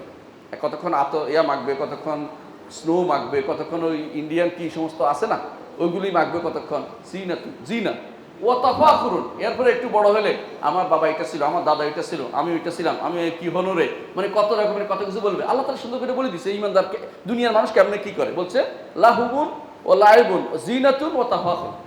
এরপর তাকাসুরুন ফিল আমওয়ালি ওয়াল আওলাদ। এরপর সম্পদ বাড়ানোর চিন্তা ভাবনা করে মানুষ। এটা দুনিয়ার জীবনের স্বাভাবিক গতি হচ্ছে, এটা মানুষ এটা করে। কিন্তু ইমানদার কখনো এর ভিতরে থাকে না। ইমানদার এর ভিতরে থেকে বের করে নেয় যে আমার কর্তব্য কি, এর মধ্যে যে আমাকে ভুলে রাখছে পুরো সময়টা, আমাকে ভুলে খেলাধুলায় দুনিয়ার টানে আমি ব্যস্ত হয়ে পড়ছি, আমার এর মধ্যে কর্তব্যটা কিছু খুঁজে নেই। সেটা কি? আল্লাহ তাআলা যে জন্য আমাকে পাঠিয়েছেন আমি কি সেটা যথাযথভাবে বাস্তবায়ন করতে পারছি কিনা, সেটা করতে পারছি কিনা। আল্লাহ এই জন্য বলে দিয়েছেন যে এইটার পরে জিনা তাকাবুর, অহংকার করতে করতে বড় পয়সাওয়ালা হয়ে গেলে এরপর বলছেন যে এর পরেই হয়ে যায় কি, আস্তে করে সে গাছের মতো, গাছ যেমন শুকিয়ে যায় সামনে শুকিয়ে যায়, মরে যায়, কাজে লাগে না। সে তো দুনিয়ার জীবনটা উঠতে উঠতে বড় হয়ে উঠলো, আবার ধপ করে নিভে গেল। তাই হয় দুনিয়ার জীবনটার দিকে এইভাবে তাকায়। কাফির কিন্তু এটার দিকে তাকায় না। কাফির কিরকম তাকায়? যত রকমের সম্পদ অর্জন করা দরকার তত রকমের সম্পদ অর্জন করবে সে মনে করে যেই ব্যক্তি টাকা রোজগার করতে পারেনি কত বোকা, অন্যায়ভাবে টাকা রোজগার করতে পারেনি বোকা। ইমানদার বলে যে না, আমি বোকা না। আল্লাহ তাআলা কোরআনে কারীম বলেছেন, দেখেন কাফেররা কি করতো, ইমানদারদেরকে কি বলতো? আনুমিনু কামা আমানা সুফাহা, সূরা বাকারার মধ্যে প্রথমে আছে না, যারা বোকা এদের মতো কি ঈমান আনবো? সফি বোকা এরা। আজও আলেম সমাজকে বোকা বলা হচ্ছে না? দিনদার মানুষদেরকে বোকা বলা হচ্ছে না? যারা দেখেন বড় বড় বিভিন্ন টক শো, বিভিন্ন ঝাল শোতে বসে বসে আলোচনা করছে, এগুলি বেশিরভাগই দেখবেন যে প্রত্যেকটি কথায় খোঁচা দিচ্ছে ইসলামকে। এরা প্রত্যেকটি কথায় ইসলামকে আক্রমণ করতেছে। এরা প্রত্যেকটি কথায় পর্দাকে আক্রমণ করতেছে, নারীদের, যুবকদেরকে আক্রমণ করতেছে, মাদ্রাসাগুলিকে আক্রমণ করতেছে, শহীদ দিনের আকীদা বিশ্বাসের উপর আক্রমণ করতেছে। এবং তারা মনে করতেছে এরা সব বোকা, এরা সব চালাক। কিন্তু চালাকগুলিও মরবে, আর যাদেরকে বোকা বলছে এরাও মরবে। আল্লাহ তাআলা বলেছেন আলা ইন্নাহুম মুসুফাহা ওয়ালাকিন লা ইয়ালামুন। তারা জানে না তারাই বোকা। তারা কেন বোকা? এরা সুনির্দিষ্ট একটা লক্ষ্যবস্তু নিয়ে কাজ করে, আর এরা মনে করে এখানেই পাইছি, এখানেই শেষ। এরা পরবর্তীতে আর কিছু নেই, জীবন এখানে শেষ নয়। কিয়ামতের দিন মানুষ কি বলবে? আল্লাহ তাআলা কোরআনে কারীম বলেছেন, কি বলবে? কোরআনে কারীম বলেছেন ইয়া লাইতানি কদ্দামতু লিহায়াতি। হায় যদি কোনো হায় আফসোস, যদি আমার এই জীবনের জন্য, আমার জীবনের জন্য কিছু আমি পেশ করতে পারতাম। ইমানদার হয়তো হাত শেষ করে ফেলবে, হুঁশ থাকবে না। কেন? সে বলবে যে হায় রসুলের কথা যদি শুনতাম। আজ এখন রসুলের সুন্নাতের কথা বললে চাকরিতে কি নোটিশ আসে? হ্যাঁ, কারণ দর্শাও নোটিশ আসে। রসুলের নির্দেশনার কথা শুনলে কারণ দর্শাও নোটিশ চলে আসে। আজ আল্লাহ তার রসুলের কথা শুনলে অনেকের সহ্য হচ্ছে না, অনেকেরই সহ্য হয় না। এমনকি আপনার বড় বড় তথাকথিত অফিসারগুলো যে বসে আছে, তথাকথিত এই কেরানিগুলি বসে আছে বড় বড় নাম দিয়ে, এরাই সহ্য করবে না। আপনার বিরুদ্ধে যত রকমের ষড়যন্ত্র সব করতে রাজি হয়, কিন্তু কার বিরুদ্ধে যাচ্ছে? কতদিন আস্ফালন করবে তুমি? কতদিন তুমি আস্ফালন করবে? কবরে গেলে কিন্তু তোমার খবর হবে। এর আগ পর্যন্ত তুমি হয়তো আস্ফালন করেই যাবে, কিন্তু আল্লাহ তার রসুলের দিনে কোনো সমস্যা হবে না। তুমি নিজে হেরে যাবে, আল্লাহ তার রসুলের দিন কোনোদিন হেরে যাবে না। কারণ আল্লাহ তাআলা এটা দিয়েছেন, কিয়ামত পর্যন্ত অবশ্যই থাকবে। তিনি বলেছেন যে একদল থাকবে সব সময়, যারা দিনের উপর সুপ্রতিষ্ঠিত থাকবে। হ্যাঁ, অন্যান্য মানুষ থাকবে না এটা বলে নাই, জালেম থাকবে। ওয়াকাযালিকা নুওয়াল্লি বা'দা যালিমিনা বা'দান, জালেমদের উপরে জালেমের কর্তৃত্ব চলবে, আল্লাহ বলে দিয়েছেন। কিন্তু ঈমানদার সব সময় থাকবে এবং ছিল। তারা কম হতে পারে, কিন্তু তারা তাদের ঈমানের বলিয়ান থাকবে। ঈমান নিয়ে তারা সব সময় জীবন যাপন করবে, এটা কিন্তু থাকবে। দুনিয়ার দৃষ্টি দেখেন, দুনিয়ার জীবনের দৃষ্টিভঙ্গি কিরকম, কত পার্থক্য হয়ে গেছে এখানে। দিনের দিকে কি দৃষ্টিভঙ্গি মানুষের বর্তমান সময় জানেন? দিনদারির দিকে, দিনদারির দিকে দৃষ্টিভঙ্গি হচ্ছে, বেশিরভাগ মানুষ মনে করে, আরবের মুনাফিকরা যা মনে করতো সেটা, গাররাহা উলাই দিনু, হায় রে পাগল। মুনাফিকরা বলতো ইমানদাররা সব দিনদারিদেরকে ধোঁকা দিচ্ছে। আল্লাহ কোরআনে বলতেছে এটা, গাররাহা উলাই দিনু। ইমানদারদের দেখিয়ে দেখিয়ে বেলাল, সোহাইব, আম্মার, গরিব মানুষদের কইতে এদের, হারে এরা কি কষ্ট করে না আছে, কত বোকা, কত ধোকাবাজ, ধোকা দিচ্ছে এদেরকে, ইত্যাদি ইত্যাদি। আজও বেশিরভাগ মানুষ যারা দিন দেয় ওদেরকে অন্যরা হাসাহাসি করে। কারো যদি দাড়ি থাকে তার জন্য একজন লেগে যায়, কেউ যদি কোনো দিন মেনে চলে তার বিরুদ্ধে একজন লেগে যায়, তাকে অপমান করতে ব্যস্ত থাকে, কিভাবে অপমান করবে চিন্তায় থাকে। তাকে মনে করা হয় সে কখনো কোনো পয়সাওয়ালা হলে তাকে টাকা দিয়ে মনে করে কিনে ফেলছে। মসজিদে এসে ইমাম সাহেবের বিরুদ্ধে কথা বলে, কথায় সমাজপতি, সমাজপতি কিন্তু সবচেয়ে নিকৃষ্ট লোকটি সমাজপতি হয়েছে। সে এসে ইমাম সাহেব ইমামের বিরুদ্ধে কথা বলতেছে, ইমাম সাহেবকে সে যেন মনে করতেছে তার একটা কেনা গোলাম বুঝি। এগুলি কেন বলা হয়? এগুলি হচ্ছে অহংকার। এগুলি অহংকার এগুলি করে কেন? এগুলি সে দিনদারিকে বিরুদ্ধে নেমেছে মূলত। এরা দিনদারি চায়, এরা কর্তৃত্ব চায়, ক্ষমতা চায়, দিনদারিকে তারা পছন্দ করে না। এটাই বর্তমান সময় বেশিরভাগ মানুষ এটা তাদের অন্তর্ভুক্ত দেখবেন। আবার দেখবেন এদের মধ্যে অনেকেই দিনদারি দেখলে ভিন্ন ভিন্ন নাম দেয়। নাম তো এখন নাম বলতে চাচ্ছি না, আপনারা বুঝেন। এই নামে একবার ডাকবে, ওই নামে একবার ডাকবে, নাম দিয়ে আটকায় দেবে আপনার কর্মকাণ্ড বন্ধ করার জন্য। দরকার হলে হ্যাঁ ক্ষমতা ব্যবহার করবে যাতে করে আপনাকে বিব্রত করতে পারে। এরা সবই দিনদারির বিরুদ্ধে নামে। এরা কি মনে করে না দিনদারিটা কি শিখার দরকার আছে? এরা কোনদিন শিখে না। এরা হচ্ছে দিনদারিকে তারা কখনো মেনে নিতে পারে না। এই জাতি কখনো এরা কোন দিনদারি মেনে নিতে পারে না। আচ্ছা, সম্পদের দিক কি দৃষ্টি তাকায় জানেন? আল্লাহ তাআলা কোরআনে কারীম বলেছেন, তুহিব্বুনাল মালা হুব্বান জাম্মা। সম্পদকে তারা এত ভালোবাসে কাফেররা, সম্পদ ছাড়া তাদের চলেই না। সম্পদ পাওয়ার জন্য, টাকা পয়সার অধিকারী হওয়ার জন্য, সম্পদটাকে কুক্ষিগত করার জন্য তারা সব রকমের কথা মানতে রাজি আছে। এটা কিন্তু আমাদের চরিত্রের ভিতরে ঢুকে গেছে। আমরা এখন হারামের তোয়াক্কা করি না, হারাম চাকরি নিয়ে আমরা গর্ব করি। অনেক সময় দেখবেন সুদী ব্যাংকে চাকরি করতেছে, ঘুষ খাচ্ছে, তারপরেও তার কোনো সামান্য ভাবান্তর নাই। অনেক সময় আসে নামাজ পড়ে আসছে, তো বলতেছে নামাজ পড়ে আসছি, টাকাটা নিচে রাখেন, বুঝছেন তো? মানে টাকাটা উপরে আমার হাতে দিতে পারতেছি না, নামাজ পড়ে আসছি, ওই নিচে রাখলে মনে হয় হালাল হয়ে যাবে। উনি এখন উপরে রাখতেছে না ঘুষটা, উনি এখন নিচে রাখেন। আরেকজন আসছে বলতেছে আমি কিন্তু বেশি খাই না, অল্প স্বল্প দেন, বেশি যা দেন তো বেশি খাই না, কিন্তু হালাল করে ফেলতেছেন বলে আপনি খুশি মনে দেন, এগুলো সবই সুদ, শুধু ঘুষ, এগুলি হারাম। যাই দেওয়া হবে এগুলি তো আপনি কেন নিবেন? আপনি চাকরিজীবী। রাসূলুল্লাহ সাল্লাল্লাহু আলাইহি ওয়াসাল্লাম বলেছেন, হাদায়া রম্মালে বলুন, যে সমস্ত চাকরিজীবী আছে তারা যে সমস্ত হাদিয়া নিবে সবগুলি হচ্ছে, এগুলি হচ্ছে আত্মসৎকারা সম্পদ। এগুলি কখনো জায়েজ হয় না। অনেকে বলে আমি তো বলি না, মানুষ আপনি দিয়ে দেয়। মানুষ আমারও দেয় না কেন? আপনারা দেয় কেন বাড়িতে নিয়ে? আপনি চাকরিজীবী বলেই তো দেয়, চাকরিজীবী বলেই তো দেয়, তো আপনার এটা হারাম হলো কি করে? ওটা তো হারাম জিনিস, এটা তো হারাম হতে পারে না। মালকে পাওয়ার জন্য কত রকমের বুদ্ধি যে করে তার হিসাব নেই। দেখুন, সুদের জন্য এখন নতুন পদ্ধতি নেমেছে। কয়দিন আগে পাইলাম, একজন হলো ইউনিপে 2, আরেকজন হলো MLM, আরেকজন হলো কি জানি একটা বানাইছে কক্সবাজারে, আরেকটা কি জানি, কত রকমের যুবক, আরেকজন কি কত নাম বলতে পারবো না। এগুলি সবগুলো হচ্ছে সুদ খাওয়ার বুদ্ধি, আর কিছু না। এইভাবে ঘুরে ওইভাবে খায়, সুদ খায়। এবং এদের নাম, এরা এত বেশি জঘন্য কাজ করছে, ইমানদারদেরকে বোকা বানাই দিচ্ছে এবং লাগাচ্ছে কাদেরকে? এদের মধ্যে সুন্দর সুন্দর নাম দেয়। একজনে বলে হচ্ছে কি গ্রাজুয়েট, একজন হচ্ছে সে হচ্ছে মাস্টার্স, মানে যারা যত উপরে উঠবে এত নাম দেয়। ওদের হাত দুইটা থাকে, এদিকে একটা এদিকে একটা, একজনের 7, দুইজনের 7 জন, 7 জনে 8 জন, 8 জনের 16 জন, এভাবে হাত নিতে নিতে মানুষদেরকে কুক্ষিগত করছে। এখন তার এইগুলি টাকা রোজগার করতে, তার এটা সমাধান করতে করতে পিছনে পাগল হয়েছে। হে আরামে বসে বসে আবার খাচ্ছে, উপরে বসে বসে। এটা সুদ, হারাম, এগুলি। এটা নাম হচ্ছে এই না, রাসূলুল্লাহ সাল্লাল্লাহু আলাইহি ওয়াসাল্লাম এটাকে নিষেধ করেছেন সরাসরি, যে কিয়ামতের আগে মানুষ এগুলি করবে। এগুলি এটার পর রাসূল বলছেন এটার হলে তোমাদের জুলম, তোমাদের অপমান আসবে সম্পদের প্রতি। এই যে কঠিন লোভ, এটা কিন্তু মানুষের আসলে সহজাত প্রবৃত্তি। সম্পদ কেউ চায় না এরকম নাই, কিন্তু রাসূলুল্লাহ সাল্লাল্লাহু আলাইহি ওয়াসাল্লাম যেটা বলেছেন, না'মাল মালুস সালিহু লিল আবদিস সালিহ, ভালো লোকের সম্পদ ভালো কাজে লাগানো যায়। ওসমান রাদিয়াল্লাহু আনহু তবুকের যুদ্ধে কি করেছেন? সম্পদের 3 ভাগের 1 ভাগ দিয়ে দিয়েছেন। আবু বকর রাদিয়াল্লাহু কি করেছেন? যা আছে সব দিয়ে দিয়েছেন। খেয়াল করেছেন? এইভাবে যার যতটুকু আছে সবাই দিয়ে দিয়েছেন। এরা হচ্ছে ভালো মানুষ, আল্লাহর রাস্তা দেওয়ার জন্য ব্যস্ত হয়েছে, সম্পদটা জমা করে রাখে আল্লাহর জন্য দেওয়ার জন্য। আর কেউ সম্পদটা নিয়ে যায় আল্লাহর রাস্তাকে অন্যখানে দেওয়ার জন্য। আপনি যদি একটা ফকির চায়, আপনি তাকে 5 টাকা দেন, কিন্তু যদি কোনো চা দোকানদার চা বেচছে এক লোকে, অথবা কিছু নাস্তা করছেন, ওরে একটু পয়সা দিতে হলে 20 টাকা দেন, কত পার্থক্য? আপনি কি চিন্তা করে দেখছেন? দুনিয়ার জন্য দিচ্ছেন, আরে দিচ্ছেন 5 টাকা। এই কেন? এই তো আখিরাতের জন্য দিচ্ছেন, অত 5 টাকা দিচ্ছেন। কোথাও দান করার দরকার হলে আপনার টাকা সবচেয়ে কমটা, যেটা নষ্ট হয়ে গেছে, এখন ভালো চলে না, দেখে দেখে পয়সাটা দিবেন। আর যেটা দেখবেন যে আপনার কাউকে এখানে স্ট্যাটাস রক্ষা করার দরকার হয়, আপনি এখানে হাত মুছে নষ্ট করে টোরে সেখানে এত একটু খাইছেন, বাকিটা রেখে দিয়ে চলে আসছেন কোনো হোটেলে, সেখানে ওই হোটেল বয়কে দিবেন 25 টাকা, 30 টাকা, 20 টাকা, 10 20 টাকা দিয়ে দিবেন। অথবা আবার তাকাইবেন না কত টাকা দিচ্ছেন, ফেরত আসার দরকার নেই, নিয়ে নাও। অথচ ফকিরকে দিলে বলে যে এরা সব সমাজ নষ্ট করে দিবে। এটাই করে। এটা কি শরীয়তের বিধান নাকি? এটা তো হচ্ছে কি জন্য আপনি কোথায় ব্যয় করবেন সেটাই শিখেন নাই।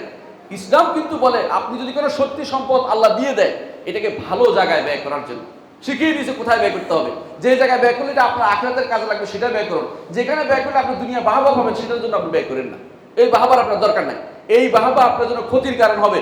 এই জন্য আপনি দেখবেন বহু মানুষ আছে এই টাকা রোজগারের জন্য, দুনিয়ার অহংকার, দুনিয়ার হওয়ার জন্য কেউ কেউ নায়ক উপাধি নেয়। নায়ক উপাধি দেখছেন না? কি করে যে নায়ক উপাধি কেমনে নেয় জানেন? আমি যে একটা ছবি দেখেছি, আমার কাছে খুব কষ্ট লেগেছে। মুসলিম বাচ্চা আমেরিকায় যাই, লন্ডনে যাইয়া এক বেটার লাঠির নিচে বসে আছে হাঁটু গেড়ে। দেখছেন কিনা আপনারা? নাম বলতে চাচ্ছি না, বাংলাদেশের নাম বললে আমাদের বিপদ। হ্যাঁ, মরে গেছে কদিন আগে। হাঁটু গেড়ে বসে আসছিল, অর্থাৎ তুমি যা করো তা বেটার তরবারির নিচে বসে রয়েছে। এই যখন মানছে সবকিছু, মানে এটা একটা আবাদত, দাসত্ব। হাঁটু গেড়ে বসে থাকা আবাদত, দাসত্ব করার পরে তাকে নাইট উপাধি দিছে। আর বাংলাদেশের জায়গায় জায়গায় তিনি সেন্টার খুলে বসছে, মাদ্রাসা স্কুল খুলে বসছে। আপনারা জানেন, নাম বলতে চাচ্ছি না, আপনারা ভালো করে জানেন। এই লোকগুলো এইগুলো হচ্ছে দিন বিক্রি করে দিয়েছে। তাদের কোনো কোনো জায়গাতে আপনি খুঁজে পাবেন না তারা ইসলামের নাম গন্ধ পর্যন্ত রেখেছে, কিছুই রাখেনি। এমনকি কিছুদিন আগে তাদের প্রতিষ্ঠানে এক মহিলা নেকাব পরা মহিলা ঢুকতে দেন। এই জন্য সে বলছে ফেসবুকে বিরাট নাম করবে, কেন ঢুকতে দিবে না? নেকাব পরা মহিলা ঢুকতে দেয়, তারা নেকাব পরা মহিলা ঢুকতে দিবে না। তারা এত শয়তানি করছে তারা। তাহলে বুঝেন যে তারা দিন কোথায় রাখছে।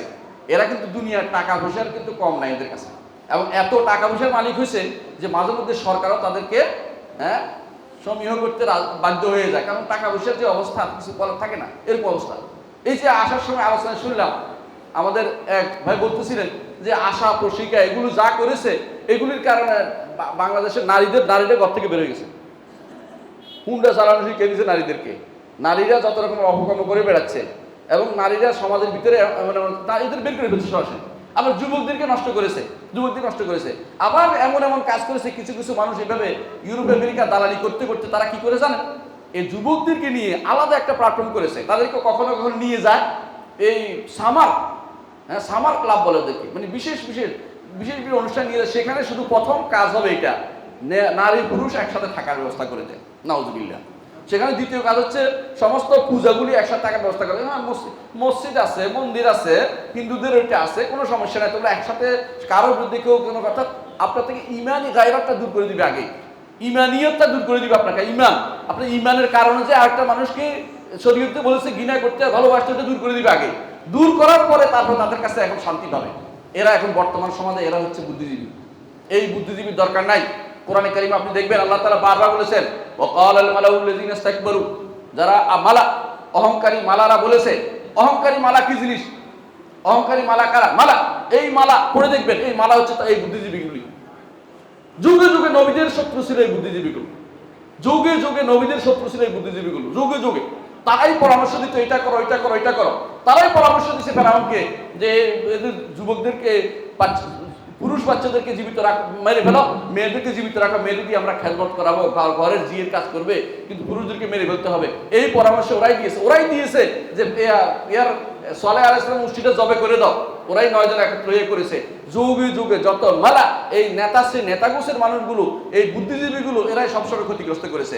এই বুদ্ধিজীবী ইসলামে না, ইসলাম হচ্ছে আনুগত্যের দিন, আনুগত্য করা। ইসলাম বুদ্ধিজীবীর দিন না। বুদ্ধি বুঝেন কি? আপনি বুদ্ধি মনে যা বুঝছেন চালু করে দেন, এটা না, আপনাকে মানতে হবে আল্লাহ তাআলা রাসূল কি বলেছেন, এটা হচ্ছে ইসলাম। এর বাইরে যে ব্যক্তি চলবে, নাম তার সলিমউদ্দিন কলিমউদ্দিন হইতে পারে, কিন্তু সে মুসলিমের অন্তর্ভুক্ত না, মুসলিম হতে পারে না সে, কারণ সে আল্লাহ তার রাসূলের কাছে নিজেকে সমর্পণ করে দেয়নি। আল্লাহ তার রাসূলের বাণীর কাছে সমর্পণ করে যতক্ষণ না দিবে ততক্ষণ পর্যন্ত কেউ ঈমানদার থাকতে পারে না। এগুলোর নাম কেউ আসতে মুসলিম, এই নাম কেউ আসতে মুসলিম, হাজিরা অর্থাৎ আপনার ভোটার লিস্টে মুসলিম অথবা আইডি কার্ডে মুসলিম অনেকে লেখে, অনেকে তাও লিখতে লজ্জা পায়, বলে ধর্ম কি? ধর্ম হচ্ছে হিউম্যানিটি, মানবিক ধর্ম, মানবিক ধর্ম। তাদের কাছে লজ্জা লাগে ইসলাম পরিচয় দিতে। কেন? কারণ ইসলামকে তারা ছোটকাল থেকে পড়ে আসে নাই, তারা বড় হয়ে পড়ে নাই। শিক্ষা ব্যবস্থার মধ্যে কি টাকা? ইসলাম বলে শিক্ষা ব্যবস্থা কি হবে? ইসলাম বলে শিক্ষা ব্যবস্থা হবে, প্রথম হবে যে 3 জিনিস শিক্ষা দিবে। মার রব্বুকা ওমা দিনুকা ওমান নবিয়ুকা, তোমার রবকে, তোমার দিনকে, তোমার নবীকে, 3 জিনিস শিক্ষা দিবে। এটা অবশ্যই শিক্ষা, এটা 3 সালাসে উসুল বলা হয়, 3টি মূলনীতি। দুনিয়ার উপরেও শিক্ষা, দুনিয়ার পরেও শিক্ষা, কবরে গেলেও 3টা প্রশ্ন করা হবে কিনা? তো এর মাঝখানে যেটা আছে, এটা আপনার দুনিয়ার যতটুকু প্রয়োজন অতটুকু আপনি গ্রহণ করবেন, যেটা প্রয়োজনীয় শিক্ষা ইসলামের দরকার নেই। অনেক শিক্ষা আপনার আছে জীবনে কোনোদিন কাজে লাগবে না।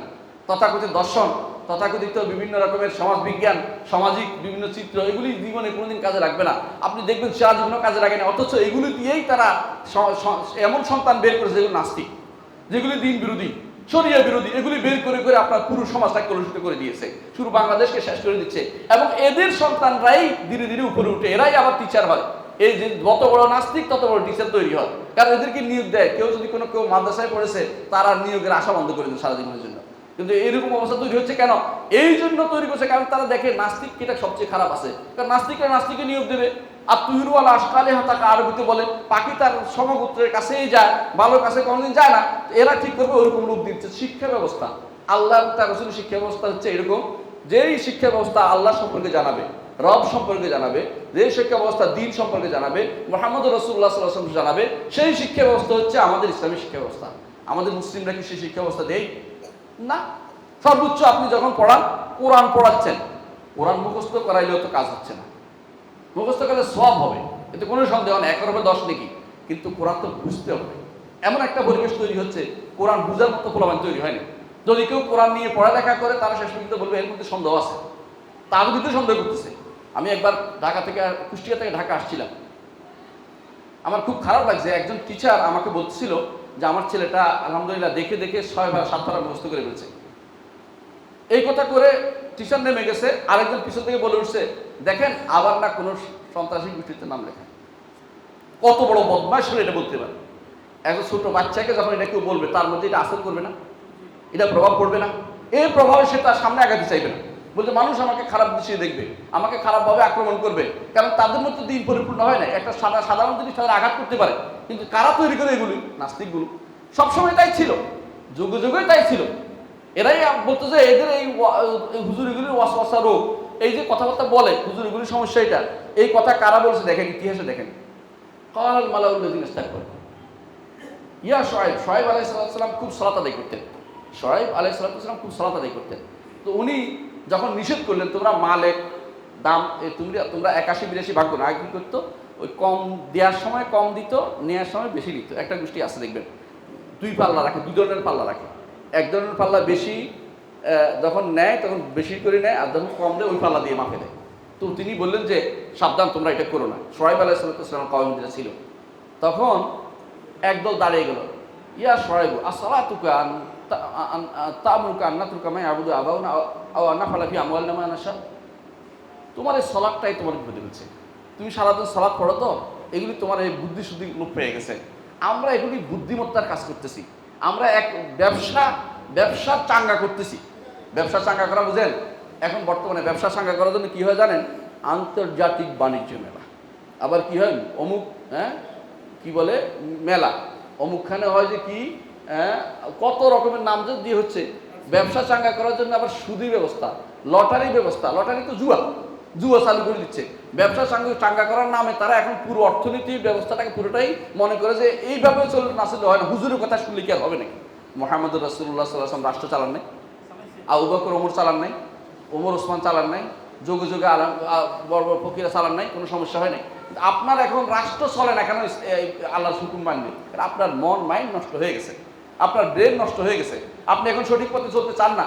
আপনার কাছে মনে হয় যারা এখন আল্লাহ রসুলের কথা বলে, ঠিক সোহাইব আলাইহিস সালামের কাউম যেভাবে তাদেরকে বলতো, সোহাইবকে বলতো যে তোমার সালাতের কারণে আমাদের এগুলো সমস্যা হচ্ছে, তুমি সালাত পড়ে পড়ে উল্টাপাল্টা কথাবার্তা বলো, ওইটা বন্ধ করো। আমরা যা ইচ্ছা তা আমল করবো, এটা তুমি সালাতের মাধ্যমে তুমি বিরোধিতা করতেছো, তুমি বেশি বেশি কথাবার্তা বলো, তুমি চুপ করে থাকো। এটা হচ্ছে ওদের কারবার। ঠিক আজও অর্থনীতির দিকে তাকালে ওরা এটা করে বলবেন, আপনার সন্তানদের লেখাপড়ার দিকে তাকালে ওইটাই বলবেন যে এরা এরকম বলতেছে। কিন্তু আপনাকে সিদ্ধান্ত নিতে হবে, আপনি কি আসলে আল্লাহ তাআলা রাসূলের দিকে চলবেন নাকি দুনিয়ার দিকে চলবেন। কি হচ্ছে দেখেন এখন এদের আমল। আল্লাহ তাআলা বলে দিয়েছেন ওয়াল্লাযীনা কাফারু আমালুহুম কাসারাবিন বিকিয়া। এরা কাজ করে, দুনিয়ার কাজ করে, এই কাজ তাদের মরিচিকার মতো, এই কাজ কিছুই পাওয়া যাবে না। মরিচিকা বুঝেন? তো মরুভূমির মরিচিকার মতো। মরিচিকা হচ্ছে মরুভূমিতে কেউ যদি যান, কোনোদিন দেখবেন, গেছেন কেউ মরুভূমিতে? কেউ আসেন এখানে? অনেক সময় মরুভূমি দেখবেন তাকাইলে এই পানি পিপাসা পাইলে মনে পানির দিকে যান, দৌড়াচ্ছেন পানির পিছনে, যত যান তত পানি দৌড়াচ্ছে আপনার পিছনে। আসলে কি পানি আছে? কি বালুকে পানি মনে করে পিছনে দৌড়াচ্ছে। আল্লাহ তাআলা বলেছেন যে যে কাফেররা ওরা আমল করবে, ঠিক আছে, কিন্তু আমল হচ্ছে মরিচিকার মতো। এরা দৌড়াবে কিন্তু কিছুই পাবে না, সেখানে তাদের মৃত্যু হবে, তারপরে কিছুই পাওয়া যাবে না। যে সমস্ত আমল করেছে সেগুলিকে আমি বিক্ষিপ্ত ধূলিকণা পরিণত করবো, এগুলি কোনো কাজে লাগবে না। ঠিক এই কাজগুলি তারা করে গেছে। হারামের উৎস রেখে যাচ্ছে, সুদী ব্যাংক রেখে যাচ্ছে, সুদী ব্যবস্থাপনা রেখে যাচ্ছে, এবং হারাম তৈরি করে গেছে, হারামের প্রোডাকশন তৈরি করে গেছে। এরা আখিরাতে কিছু তো পাবেই না, দুনিয়াতেও তারা কিছু পায় নাই। শুধুমাত্র হয়তো কয়টা দিন ভালো খেয়ে গেছে, কিন্তু একটা সময় কিন্তু ভালো খাওয়াও বন্ধ হয়ে যায়, ভালো খেতে পারে না। হ্যাঁ, আপনারা শুনেছেন যে বড় পয়সাওয়ালা ছিল একসময় জহিরুল ইসলাম। শেষ জীবনে তিনি নাকে দিয়ে কিছুদিন খাবার খাইছে, নাকে দিয়ে সবাই কিছুদিন খাবার খাওয়াইছে। অর্থাৎ ভালো খাবারটাও তার ছিল না, ভালো খাবারও তার শুদ্ধি ছিল না। হ্যাঁ, বড় পয়সাওয়ালা আছে আমাদের কুষ্টিয়ার একজন, তিনিও খেতে পারেন না। শুধুমাত্র তাকে এতদিনে এভাবে খেতে হয়, কখনো ইঞ্জেকশন পুশ করে দিতে হয়, খাওয়াটাও তো বন্ধ। তা আপনি এত লক্ষ কোটি টাকা রেখে যাচ্ছেন কার জন্য? কোন হালাল না হারাম এটাকে চিন্তা করুন, কি জন্য করে যাচ্ছেন? তাহলে এই কাফেররা আল্লাহ তুনফিকুনা সুম্মা তাকুনু আলাইহিম হাসারাতান সুম্মা ইউগলাবুন, এদের সম্পদ কোথায় ব্যয় হয়? ইমানদারের সম্পদ কোথায় ব্যয় হয়? ইমানদার চিন্তা করে যে আমি এমন জায়গায় ব্যয় করবো যেটা আমি আখিরাতে পাবো। ইমানদারের বিশ্বাস ওইটা। কেন? সে রাসূলুল্লাহ সাল্লাল্লাহু আলাইহি ওয়াসাল্লাম বলেছেন, তোমাদের কেউ যদি, সহিহ হাদিসে ইমাম তিরমিজি হাদিসটা বর্ণনা করেছেন যে কেউ যদি একটা দান করে, আল্লাহ তাআলা তাকে নিজ হাতে, ডান হাতে গ্রহণ করেন। আমরা বিশ্বাস করি আল্লাহর হাত আসতে, আমরা জানি না কিরকম, আল্লাহ যেটা বলছে এটা, রাসূল যেটা বলছেন এটা বিশ্বাস করি। তো এই দিন হাতে গ্রহণ করে এবং এটাকে বাড়ান, এমনভাবে বাড়ান যে উপত্যকার মতো করে ফেলে, এত বেশি করে ফেলে। ইমানদার এটা বিশ্বাস করে আমি যা দান করবো এটা বাড়বে। কাফেরের যেহেতু বিশ্বাসে তার নাই, এজন্য তার এটা হবে না। সে কি করে জানেন? বিভিন্ন সময় এমন হারাম কাজে সে ব্যয় করে, আপনি কল্পনা করতে পারেন। নাচ গানের অনুষ্ঠানে ব্যয় করে না? অনুষ্ঠানে ব্যয় করে না? সিনেমা হল দিচ্ছে না? এটা কারা দেয়? কি ইমানদার দেয় নাকি? এগুলি কারাই দেয়? হ্যাঁ, খেলার ভিতরে দেয়, আহসানটা খেলার ভিতরে দেয়। এমনকি কেউ 400 কোটি 500 কোটি দিয়ে দিচ্ছে, এবং কেউ এটাকে মনে করতেছে গর্বের বিষয়। কেউ জুয়া খেলতেছে, খেলা লইয়া জুয়া খেলতেছে, ওখানে টাকা দিচ্ছে। কেউ সুবহানাল্লাহ কিছুই না, একটা পতাকা বানানোর জন্য 500 হাত 100 হাত 500 হাত পতাকা বানানোর জন্য হাজার টাকা লাখ কোটি কোটি টাকা খরচ করে ফেলতেছে। কি জন্য? কার জন্য? ফাসাইউনফিকুনাহা সুম্মা তাকুনু আলাইহিম হাসারাতান ইয়াউমাল কিয়ামাহ সুম্মা ইউগলাবুন। আল্লাহ তাআলা বলেন ফাসাইউনফিকুনা, খরচ করবে এরা, সুম্মা তাকুনু আলাইহিম হাসারাতান ইয়াউমাল কিয়ামাতের দিন আফসোস করবে, আরে কিসে খরচ করলেন, কিসে খরচ করলেন এগুলো? আর যারা খরচ করতেছে বিভিন্ন স্কুলের জন্য, কো এডুকেশনের জন্য খরচ করতেছে, আসলে দিন আফসোস করবে যে আমি যে টাকা খরচ করছি স্কুল কলেজের জন্য, কো এডুকেশন যেখানে, অর্থাৎ যেগুলিতে নারী পুরুষ একসাথে বসে হারাম আড্ডায় লিপ্ত হয়, এগুলো যদি আমি খরচ করতেছি, আপনি তো অন্যায়ের কাজ পথ শুরু করে দিয়েছেন। ন্যায়ের কাজ নয় এটা। আপনার ন্যায়ের কাজ হতে যদি কোনো আলাদা আলাদা প্রতিষ্ঠান করতেন, দিনই শিক্ষা দেখা হতো, সেটার মধ্যে খরচ করতেন, এটা আপনার জন্য কাজে লাগতো। কিন্তু আপনি যেটা দিয়েছেন এটা হারামের পথে চলে গেছে, এটা কোনোদিন আর ভালো পথে আসবে না। এর অর্থ হচ্ছে আপনার হদফ নির্ধারিত হয়নি, আপনার গোল নির্ধারিত, জীবনের উদ্দেশ্য নির্ধারিত হয়নি।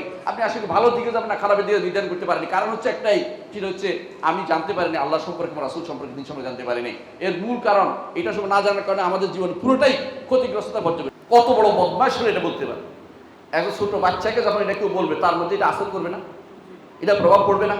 এর প্রভাবে সে তার সামনে আগাতে চাইবে না, বলতে মানুষ আমাকে খারাপ দৃষ্টিতে দেখবে, আমাকে খারাপভাবে আক্রমণ করবে।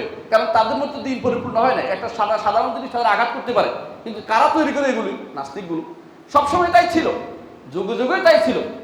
এরাই বলতো যে এদের এই হুজুরিগুলির ওয়াসওয়াসা রোগ, এই যে কথাবার্তা বলে হুজুরিগুলির সমস্যা এটা, এই কথা কারা বলছে দেখেন, ইতিহাসে দেখেন। কাল মালাউল্লাযিনা ইস্তাকবারু ইয়া শুআয়ব, শুআয়ব আলাইহিস সালাম খুব সালাত আদায় করতেন। শুআয়ব আলাইহিস সালাম খুব সালাত আদায় করতেন। তো উনি যখন নিষেধ করলেন তোমরা মালের দাম তোমরা 81-82 ভাগ করো, আগে কি করতো? ওই কম দেওয়ার সময় কম দিত, নেওয়ার সময় বেশি দিত। একটা গোষ্ঠী আছে দেখবেন, দুই পাল্লা রাখে, দুই ধরনের পাল্লা রাখে। এক ধরনের পাল্লা বেশি যখন নেয় তখন বেশি করে নেয়, আর যখন কম দেয় ওই পাল্লা দিয়ে মাপে দেয়। তো তিনি বললেন যে সাবধান, তোমরা এটা করো না। শুআয়ব আলাইহিস সালাম কওম যেটা ছিল, তখন একদল দাঁড়িয়ে গেল, ইয়া শুআয়ব আসসালাতুকা তা'মুরুকা আন নাতরুকা মা ইয়াবুদু আবাউনা আও নাফআলা ফি আমওয়ালিনা মা নাশা। তোমার এই সালাতটাই তোমার বিপদে হচ্ছে। তুমি সারাদিন সালাত পড়ো, তো এগুলি তোমার এই বুদ্ধি শুদ্ধি লোপ পেয়ে গেছে। আমরা এগুলি বুদ্ধিমত্তার কাজ করতেছি, আমরা এক ব্যবসা চাঙ্গা করতেছি। ব্যবসা চাঙ্গা করা বুঝেন? এখন বর্তমানে ব্যবসা চাঙ্গা করার জন্য কি হয় জানেন? আন্তর্জাতিক বাণিজ্য মেলা, আবার কি হয় অমুক কি বলে মেলা, অমুকখানে হয় যে কি কত রকমের নাম যে দিয়ে হচ্ছে। ব্যবসা চাঙ্গা করার জন্য আবার সুদী ব্যবস্থা, লটারি ব্যবস্থা। লটারি তো জুয়া চালু করে দিচ্ছে। ব্যবসা চাঙ্গা করার নামে তারা এখন পুরো অর্থনীতির ব্যবস্থাটাকে পুরোটাই মনে করে যে এইভাবে চললে না, চললে হয় না। হুজুরের কথা শুনলে কি আর হবে নাকি? মুহাম্মদুর রাসূলুল্লাহ সাল্লাল্লাহু আলাইহি ওয়াসাল্লাম রাষ্ট্র চালান নাই, আবু বকর ওমর চালান নাই, ওমর ওসমান চালান নাই, যুগে যুগে বড় বড় ফকিরা চালান নাই, কোনো সমস্যা হয় নাই। আপনার এখন রাষ্ট্র চলে না কেন? আল্লাহর হুকুম মানবে। আপনার মাইন্ড নষ্ট হয়ে গেছে, আপনার ব্রেন নষ্ট হয়ে গেছে, আপনি এখন সঠিক পথে চলতে চান না। আপনার কাছে মনে হয় যারা এখন আল্লাহ রাসূলের কথা বলে, ঠিক শুআয়ব আলাইহিস সালামের কওম যেভাবে তাদেরকে বলতো, শুআয়বকে বলতো যে তোমার সালাতের কারণে আমাদের এগুলো সমস্যা হচ্ছে, তুমি সালাত পড়ে পড়ে উল্টাপাল্টা কথাবার্তা বলো, ওইটা বন্ধ করো। আমরা যা ইচ্ছা তা আমল করবো, এটা তুমি সালাতের মাধ্যমে তুমি বিরোধিতা করতেছো, তুমি বেশি কথাবার্তা বলো, তুমি চুপ করে থাকো। এটা হচ্ছে ওদের কারবার। ঠিক আজও অর্থনীতির দিকে তাকালে ওরা এটা করে বলবেন, আপনার সন্তানদের লেখাপড়ার দিকে তাকালে ওইটাই বলবেন যে এরা এরকম বলতেছে। কিন্তু আপনাকে সিদ্ধান্ত নিতে হবে, আপনি কি আসলে আল্লাহ তার রাসূলের দিকে চলবেন নাকি দুনিয়ার দিকে চলবেন? কি হচ্ছে দেখেন এখন এদের আমল। আল্লাহ তাআলা বলে দিয়েছেন ওয়াল্লাযিনা কাফারু আমালুহুম কাসারাবিন বিকিয়া। এরা কাজ করে, দুনিয়ার কাজ করে, এই কাজ তাদের মরিচিকার মতো, এই কাজ কিছুই পাওয়া যাবে না। মরিচিকা বুঝেন? তো মরুভূমির মরিচিকার মতো। মরিচিকা হচ্ছে মরুভূমিতে কেউ যদি যান, কোনোদিন দেখবেন, গেছেন কেউ মরুভূমিতে? কেউ আসেন এখানে? অনেক সময় মরুভূমি দেখবেন তাকাইলে এই পানি পিপাসা পাইলে মনে পানির দিকে যাবেন, দৌড়াচ্ছেন পানির পিছনে, যত যান তত পানি দৌড়াচ্ছে আপনার পিছনে। আসলে কি পানি আছে? কি বালুকে পানি মনে করে পিছনে দৌড়াচ্ছে। আল্লাহ তাআলা বলেছেন যে আয় যে কাফেররা ওরা আমল করবে, ঠিক আছে, কিন্তু আমল হচ্ছে মরিচিকার মতো। এরা দৌড়াবে কিন্তু কিছুই পাবে না, সেখানে তাদের মৃত্যু হবে, তারপরে কিছুই পাওয়া যাবে না। কাদিমনা ইলা মা আমিলু মিন আমালিন ফাজআলনাহু হাবা'আন মানসুরা। যে সমস্ত আমল করেছে সেগুলিকে আমি বিক্ষিপ্ত ধূলিকণা পরিণত করব, এগুলি কোনো কাজে লাগবে না। ঠিক এই কাজগুলি তারা করে গেছে। হারামের উৎস রেখে যাচ্ছে, সুদী ব্যাংক রেখে যাচ্ছে, সুদী ব্যবস্থাপনা রেখে যাচ্ছে, এবং হারাম তৈরি করে গেছে, হারামের প্রোডাকশন তৈরি করে গেছে। এরা আখিরাতে কিছু তো পাবেই না, দুনিয়াতেও তারা কিছু পায় নাই, শুধুমাত্র হয়তো কয়টা দিন ভালো খেয়ে গেছে। কিন্তু একটা সময় কিন্তু ভালো খাওয়াও বন্ধ হয়ে যায়, ভালো খেতে পারে না। হ্যাঁ, আপনারা শুনেছেন যে বড় পয়সাওয়ালা ছিল একসময় জহিরুল ইসলাম, শেষ জীবনে তিনি নাকে দিয়ে কিছুদিন খাবার খাইছে, নাকে দিয়ে সবাই কিছুদিন খাবার খাওয়াইছে। অর্থাৎ ভালো খাবারটাও তার ছিল না, ভালো খাবারও তার সুযোগ ছিল না। হ্যাঁ, বড় পয়সাওয়ালা আছে আমাদের কুষ্টিয়ার একজন, তিনিও খেতে পারেন না, শুধুমাত্র তাকে এতদিনে এভাবে খেতে হয়, কখনো ইঞ্জেকশন পুশ করে দিতে হয়, খাওয়াটাও তো বন্ধ। তা আপনি এত লক্ষ কোটি টাকা রেখে যাচ্ছেন কার জন্য? কোন হালাল না হারাম এটা চিন্তা করুন, কি জন্য করে যাচ্ছেন? তাহলে এই কাফেররা, আল্লাহ তাআলা যেটা বলেছেন যে এগুলো পাশে ঠিক ইমানদার এবং কাফের মধ্যে, এই জন্য ইমানদার সবসময় চিন্তা করে যে ভালো কিছু করবে। আসুন আমরা সবাই মিলে একটা দিন প্রতিজ্ঞাবদ্ধ হই যে আমরা যাই করি আল্লাহ তার রাসূলের পথে কাজটা করবো, শিখে কাজটা করব। আমরা কখনো ভুল পথে পরিচালিত হব না, আমাদের সন্তানদেরকে দ্বীনের উপর বড় করব। কারণ আমরা দুনিয়াদার বানানোর কোনো দরকার নেই। কোনো ব্যক্তি না খেয়ে মরে গেছে হুজুরের ছেলেরা, এরকম প্রমাণ পাওয়া গেছে না? আলহামদুলিল্লাহ। তা আপনার তো খাওয়া না দরকার দুনিয়াতে, এর বেশি দরকার নেই। লোকাইমা, কিছু লোকমা দরকার, এর বেশি দরকার নেই। রাসূলুল্লাহ সাল্লাল্লাহু আলাইহি ওয়াসাল্লাম বলেছেন ইয়াকফিল ইয়া আদম লিবনি আদম লোকাইমাতুন ইউকিবনা সালবাহু, বনি আদমের জন্য লোকমা দরকার, যে লোকমাগুলো তার পিঠটা সোজা করবে। পিঠ সোজা বুঝেন, না খাইতে না খাইতে বাঁকা হয়ে যায়, এই জন্য সোজা করবে, একটু লোকমা দরকার, এর বেশি দরকার। লোকাইমা, কিছু অল্প কয়টা লোকমা দরকার, বেশি লোকমা দরকার নেই। কিন্তু হাজার হাজার টাকা, লক্ষ লক্ষ টাকা, কোটি কোটি টাকা যদি কোনো আপনি এর পিছনে ইনভেস্ট করেন, এরপর দেখবেন যে ফলাফল কি উল্টা হয়েছে, শুধু শূন্য না উল্টায় চলে গেছে। আপনি ইনভেস্ট করেছেন। আমি একজনকে জানি আমাদের আত্মীয়ের মধ্যে, তিনি তার সন্তানকে একেবারে পড়াবেন, আত্মীয় মানে বন্ধু বান্ধব আর কি, সে এখন তাকে পড়াবেন, যত রকমের পড়ানি আছে, দিন পড়াতে পারেন না, দুঃখ মনের ভিতরে, দুঃখ না, আসলে কাজের দুঃখ না, বলে আর কি দুঃখ, মুখে বলে দিন পড়াতে পারলাম না, ছেলেটাকে ইংলিশ মিডিয়ামে দিছি। পরে কোথায় গেছে, কয়ে এই দেশে তো আসলে ইংলিশ মিডিয়ামের কোনো চাকরি টাকরি নাই, লন্ডন আমেরিকা পাঠাই দিছি। ওখানে কি করে, সেখান থেকে একদিন বলতেছে, আমার ছেলে বলছে বিসমিল্লাহ বলে যা খায় সবই তো হালাল, বুঝছেন তো? এখন তিনি মদ খাইলেও বিসমিল্লাহ হালাল হয়ে যাবে, নাউজুবিল্লাহ। এখন তিনি এই শুকরের গোস্ত খাচ্ছে, কত বিসমিল্লাহ বলে খাচ্ছে, অথবা জবাই কে করছে তার খবর নাই, তাহলে সব বিসমিল্লাহ। কেন? আল্লাহ বলছে, উনি দলিল দিচ্ছে কোরআন দিয়ে, ওয়ালা তাকুলু মিম্মা লাম ইয়াযকুর বিসমিল্লাহ আলাইহি, যা আল্লাহর নাম নেওয়া হয় না এটা তুমি খেও না। এর অর্থ হচ্ছে যা আল্লাহর নাম নেওয়া হয় তা সব হালাল। মানে আমি বললাম যে এই দলিল নিতে তোমারে কে বলছে, আর তোমার ছাত্র তোমার ছেলে রেখে বলছে, তুমি নিজেও ভালো বুঝো না দিন সম্পর্কে, তুমি বুঝো না, কথা চুপ থাকো, আর তোমার ছেলেকে বলো যে এগুলি খাওয়া বন্ধ করো। তোমার ছেলে একসময় হাইওয়ানের চরিত্র হবে, হারাম খাচ্ছে, হারাম চরিত্র তার তৈরি হবে। তো কেন এটা হয়েছে?